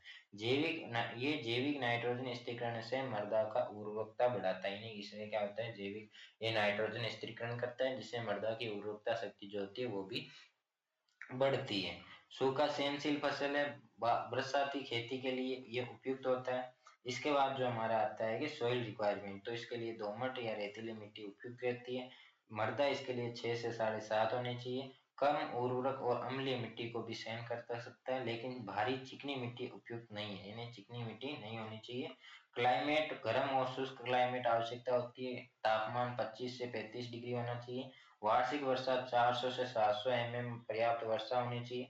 ये इसे खरीफ रबी ग्रीष्मकाल यानी कि ये वर्ष में कभी भी इसे हम उगा सकते हैं, तीनों सीजन में हम इसकी खेती कर सकते हैं। इसके बाद आता है वेराइटी यानी लोबिया की किस्मों की बात करते हैं तो एक होता है पूसा कोमल जिसका खेती मतलब सब्जी के लिए इसका पर्पज जो होता है, सब्जी के लिए हम जो इसको उगाते हैं पूसा कोमल को। और पूसा फाल्गुनी जो होती है वो शॉर्ट ड्यूरेशन है, जल्दी पकने वाली वेराइटी होती है। एक होता है रशियन जॉइंट या यूपीसी 5286 जो कि उच्च उत्पादन वाली वेराइटी होती है। एक होती है C1 152 और काऊ पी 263 और काशी कंचन जो कि डुअल पर्पज इन्हें, इसका जो पर्पज होता है वो चारे के रूप में भी होता है और सब्जी वगैरह जो होते हैं उसमें अनेक जो दोहरा उसका उद्देश्य होता है। इसके बाद आता है कल्चर प्रैक्टिस यानी कि कृषि अभ्यास, जिसमें 1 से 2 जुताई करके समतलीकरण करना चाहिए।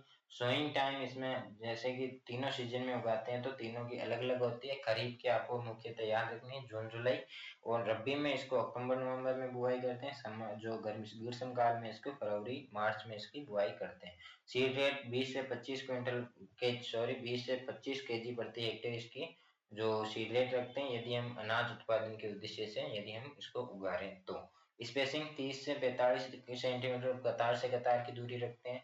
10 से 15 सेंटीमीटर पौधे से पौधे की दूरी रखते हैं। फर्टिलाइजर डोज इसमें देते हैं एनपीके, जिसमें हम 20 किलोग्राम नाइट्रोजन देते हैं, 40 किलोग्राम इसमें फॉस्फोरस देते हैं और 20 किलोग्राम इसमें पोटास देते हैं। और राइजोबियम कल्चर से बीजों को उपचारित करते हैं। इरिगेशन इसमें 2 से 3 बार कर सकते हैं, वो डिपेंड करता है कि आप किस सीजन में आप बुआई करें, यानी ग्रीष्म काल में कर रहे हैं या सर्दियों में इसकी खेती करें, तो वो इस पर डिपेंड करता है। वीड कंट्रोल के लिए आप 20 से 25 दिन बाद एक बार निराई गुड़ाई कर सकते हैं, यानी कि इसमें हाथों से आप इसकी खरपतवारों का आप नियंत्रण कर सकते हैं। यदि इसमें दो प्रमुख कीटों की बात करें तो एक तो इसमें एफिड होता है और एक इसमें जेसिड, यानी एफिड और जेसिड दो कीट आपको इसमें मुख्यतः देखने को मिलेंगे। रोगों की बात करते हैं तो एक तो होता है बैक्टीरियल ब्लाइट रोग आपको, और एक होता है मोजेक वायरस रोग आपको इसमें देखने को मिलता है, जो इसको ज्यादातर अफेक्टेड करता है। उपज की बात करते हैं तो अनाज तो इसमें होता है 10 से 15 क्विंटल प्रति हेक्टेयर। हरा चारा जो होता है वो 200 से 250 क्विंटल प्रति हेक्टेयर, और जो सब्जी होती है वो 60 से 100 क्विंटल प्रति हेक्टेयर है। यानी कि जो आपसे यहाँ पे हरा चारा वाली फसल है तो यहाँ पे 200 से 250 क्विंटल प्रति हेक्टेयर इसको आपको याद रखना है, या ये 250 से 300 तक पहुंच सकती है। 250-300 आपको एवरेज इसका याद होना चाहिए कि कितनी उपज आपके यहाँ पे होती है इसकी चारा उत्पादन में। तो ये हमारी थी चारा वाली क्रॉप यानी कि लोबिया, काउपी और क्लस्टर बीन।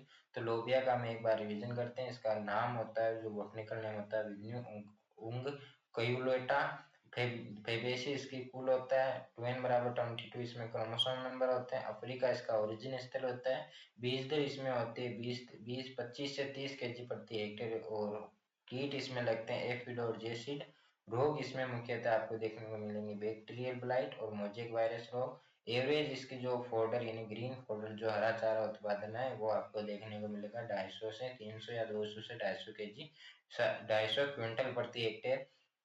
इम्पोर्टेंस इसका होता है प्रोटीन युक्त चारा मिलता है और मृदा सुधारक में भी ये काम में लेता है। और इसकी जो वेराइटियां होती है उसमें आप एक तो याद रख सकते हैं प्रताप लोबिया, यूपीसी 5286 और चारोडी वन भी आप इसमें याद रख सकते हैं। ये तो इसकी कुछ वेराइटियां थी। और इसके बाद जो हमारी आती है घास वाली फसलें, यानी कि जो अगली जो हमारी जो फसलें आती है जो जिसे हम कह सकते हैं घास वाली, जो घास दो घास है हमें पढ़नी है, एक तो होती है गिनी घास और एक हमें पढ़नी है नेपियर घास। इन नेपियर घास को हम एलिफेंट घास भी कहते हैं, हाथी घास भी कहते हैं। तो इसका बॉटनिकल नेम होता है पेनिसिटम पर्प्यूरियम। कुल इसका होता है ग्रेमेनी। उत्पत्ति स्थान इसका होता है रोडेशिया दक्षिण अमेरिका। गुणसूत्र संख्या होती है 2n बराबर 28। अंकुरण इसमें होता है हाइपोजियल। बुआई का समय इसका होता है फरवरी मार्च, और इसमें 2 से 3 आंख वाली जड़ और तने के टुकड़ों का उपयोग किया जाता है, यानी कि जो तने के जो टुकड़े होते हैं उनका इसमें उपयोग किया जाता है। अंतराल 90x60, यानी पौधे से पौधे की दूरी रखते हैं 60 सेंटीमीटर। कतार से कतार की दूरी जो रखते हैं वो रखते हैं 90 सेंटीमीटर। हरे चारे की उपज जो होती है वो 12 से 1500 क्विंटल प्रति हेक्टेयर इसमें उपज होती है, क्विंटल प्रति हेक्टेयर। प्रथम कटाई जो करते हैं, यानी कि जो हाथी घास होता है नेपियर घास होता है उसकी जो प्रथम कटाई जो करते हैं वो हम करते हैं 70 दिन बाद, यानी बुआई के 70 दिन बाद उसकी प्रथम कटाई हम कर सकते हैं। किस्मों की बात करते हैं तो इसमें पहली किस्म आती है Gajraj, Pusa joint, Yashwant, Pusa Napier one, जो कि पेनिसिटम पर्प्यूरियम और पेनिसिटम ग्लूकम के क्रॉस से तैयार की जाती है, पूसा नेपियर वन। इसके बाद एक आती है हमारी गिनी घास। गिनी घास आती है, इसका जो बॉटनिकल नेम होता है वो हमारा क्या होता है कि जो बॉटनिकल नेम इसका होता है पेनिकम मैक्सिमम, यानी कि पेनिकम पेनिकम मैक्सिमम मैक्सिमम इसका बॉटनिकल नेम होता है। फैमिली इसकी होती है घासकुल यानी पोएसी। क्रोमोसोम नंबर इसमें होते हैं 2n बराबर 32। और उत्पत्ति स्थान जो इसका होता है वो होता है अफ्रीका, इसका उत्पत्ति स्थान होता है। और इसके साथ ही इसमें जो बीज दर इसमें हम काम में लेते हैं वो लेते हैं हम 3 से 5 केजी प्रति हेक्टेयर, यानी 3 से 5 केजी प्रति हेक्टेयर हमें इसमें बीज दर काम में लेते हैं। और इससे जो चारा हमें मिलता है वो मिलता है 300 से 400 क्विंटल प्रति हेक्टेयर हमें चारा इससे मिलता है। और इसका जो महत्व होता है वो ये हमारे बहुवर्षीय पौधे मतलब घास होती है और अच्छी जो उन्नति भी करती है, अच्छी वृद्धि भी करती है। वेराइटीज की बात करते हैं तो इसमें एक होती है IG97 यानी IG97 वेराइटी आपको याद रखनी है। और एक आपको याद रखनी है जारविस यानी कि जारविस जो होती है वो आपको वेराइटी याद रखनी है। इसमें दो कीटों की बात करें तो टीडी और जो कटवर्म होता है, यानी टीडी और कटवर्म, इसमें दो कीट आपको देखने को मिलेंगे। रोगों की बात करें तो रोग इसमें आपको मिलेंगे, एक तो पत्ती धब्बा रोग यानी कि पत्ती धब्बा रोग आपको देखने को मिलेगा। एक आपको मिलेगा रस्ट यानी कि जो रस्ट रोग होता है वो आपको इसमें देखने को मिलेगा। और जो जो हाथी घास है उसमें जो कीट होते हैं वो दीमक और फ्रूट बोरर कीट आपको देखने को मिलेंगे। और जो रोग है वो लीफ ब्लाइट और स्मट रोग आपको देखने को मिलेंगे। ये हमारी जो फसल थी जो सारे घास वाली जो घास फूल वाली जो फसलें थी वो यहाँ पे कंप्लीट होती। और इसी के साथ हमारी जो क्रॉप प्रोडक्शन टेक्नोलॉजी थी इसमें जितनी भी क्रॉप थी वो यहाँ पे कंप्लीट होती है। जिसमें हमने कौन कौन सी क्रॉप पढ़ी वो आपको एक बार मैं नाम बता देता हूँ। जिसमें हमने सबसे पहले पढ़ी थी अनाज वाली फसलें, जिनमें हमने पढ़ी थी धान के बारे में, मक्का के बारे में, ज्वार और बाजरे के बारे में, रागी के बारे में, और उसमें कुछ माइनर मिलेट्स भी हमने पढ़े थे। फिर हमने पढ़ी दलहनी फसलें जिसमें हमने अरहर के बारे में, मूंग और उड़द के बारे में पढ़ा था। और उसके बाद में हमने जो तिलहनी फसलों में पढ़ा मूंगफली, सोयाबीन, तिल और कास्टर के बारे में। और फिर हमने पढ़ा फाइबर क्रॉप जिनमें हमने कॉटन और जूट के बारे में पढ़ा। फिर हमने पढ़ा चारे वाली फसलों के बारे में जिसमें हमने लोबिया और गंवार के बारे में पढ़ा। और फिर हमने पढ़ा घास वाली फसलें यानी घास कुल की जो फसलें होती है जिनमें हमने गिनी घास और नेपियर घास के बारे में पढ़ा। तो ये हमारी टोटल जितनी भी क्रॉप्स थी जिनमें हमने आसान से आसान भाषा में मैंने आपको बता दिया है। इन्हीं में से आपके क्वेश्चन आएगा। यदि आप ये क्लास यहाँ तक यदि आपने क्लास देखी है तो आई होप आपको समझ में आ गया होगा कि किस तरह से आपको लिखना है, किस तरह से क्वेश्चन आएगा। और यदि आपको क्लास अच्छी लगी हो और आपको समझ में आया होगी, आपको ऐसा लगा हो कि कुछ 5% भी आपको इस क्लास से लाभ मिला है तो आप इस क्लास को लाइक करके प्यारा सा कमेंट जरूर करें। और कोई भी डाउट हो तो आप कमेंट कर सकते हैं। और यदि आपको पुराने paper, guess paper, important question की पीडीएफ चाहिए तो वो आपको व्हाट्सएप ग्रुप में मिल जाएगी। व्हाट्सएप ग्रुप की जो लिंक है वो डिस्क्रिप्शन में दी गई है और वहां से आप व्हाट्सएप ग्रुप में ऐड हो सकते हैं। और इसके साथ ही इस क्लास को अपने दोस्तों से भी ज्यादा से ज्यादा शेयर करना है ताकि वो भी क्या है कि परीक्षा के कुछ समय पहले अपनी तैयारी को बेस्ट से बेस्ट तरीके से तैयार कर सके। और इस चैनल को यदि आपने अभी तक सब्सक्राइब नहीं किया तो सब्सक्राइब करके बेल आइकन को प्रेस कर दें ताकि जब भी क्लास अपलोड हो तब आपके पास नोटिफिकेशन सबसे पहले आए। तो चलिए जल्दी मिलेंगे नए टॉपिक के साथ नई क्लास में, तब तक के लिए धन्यवाद। जय जवान जय किसान।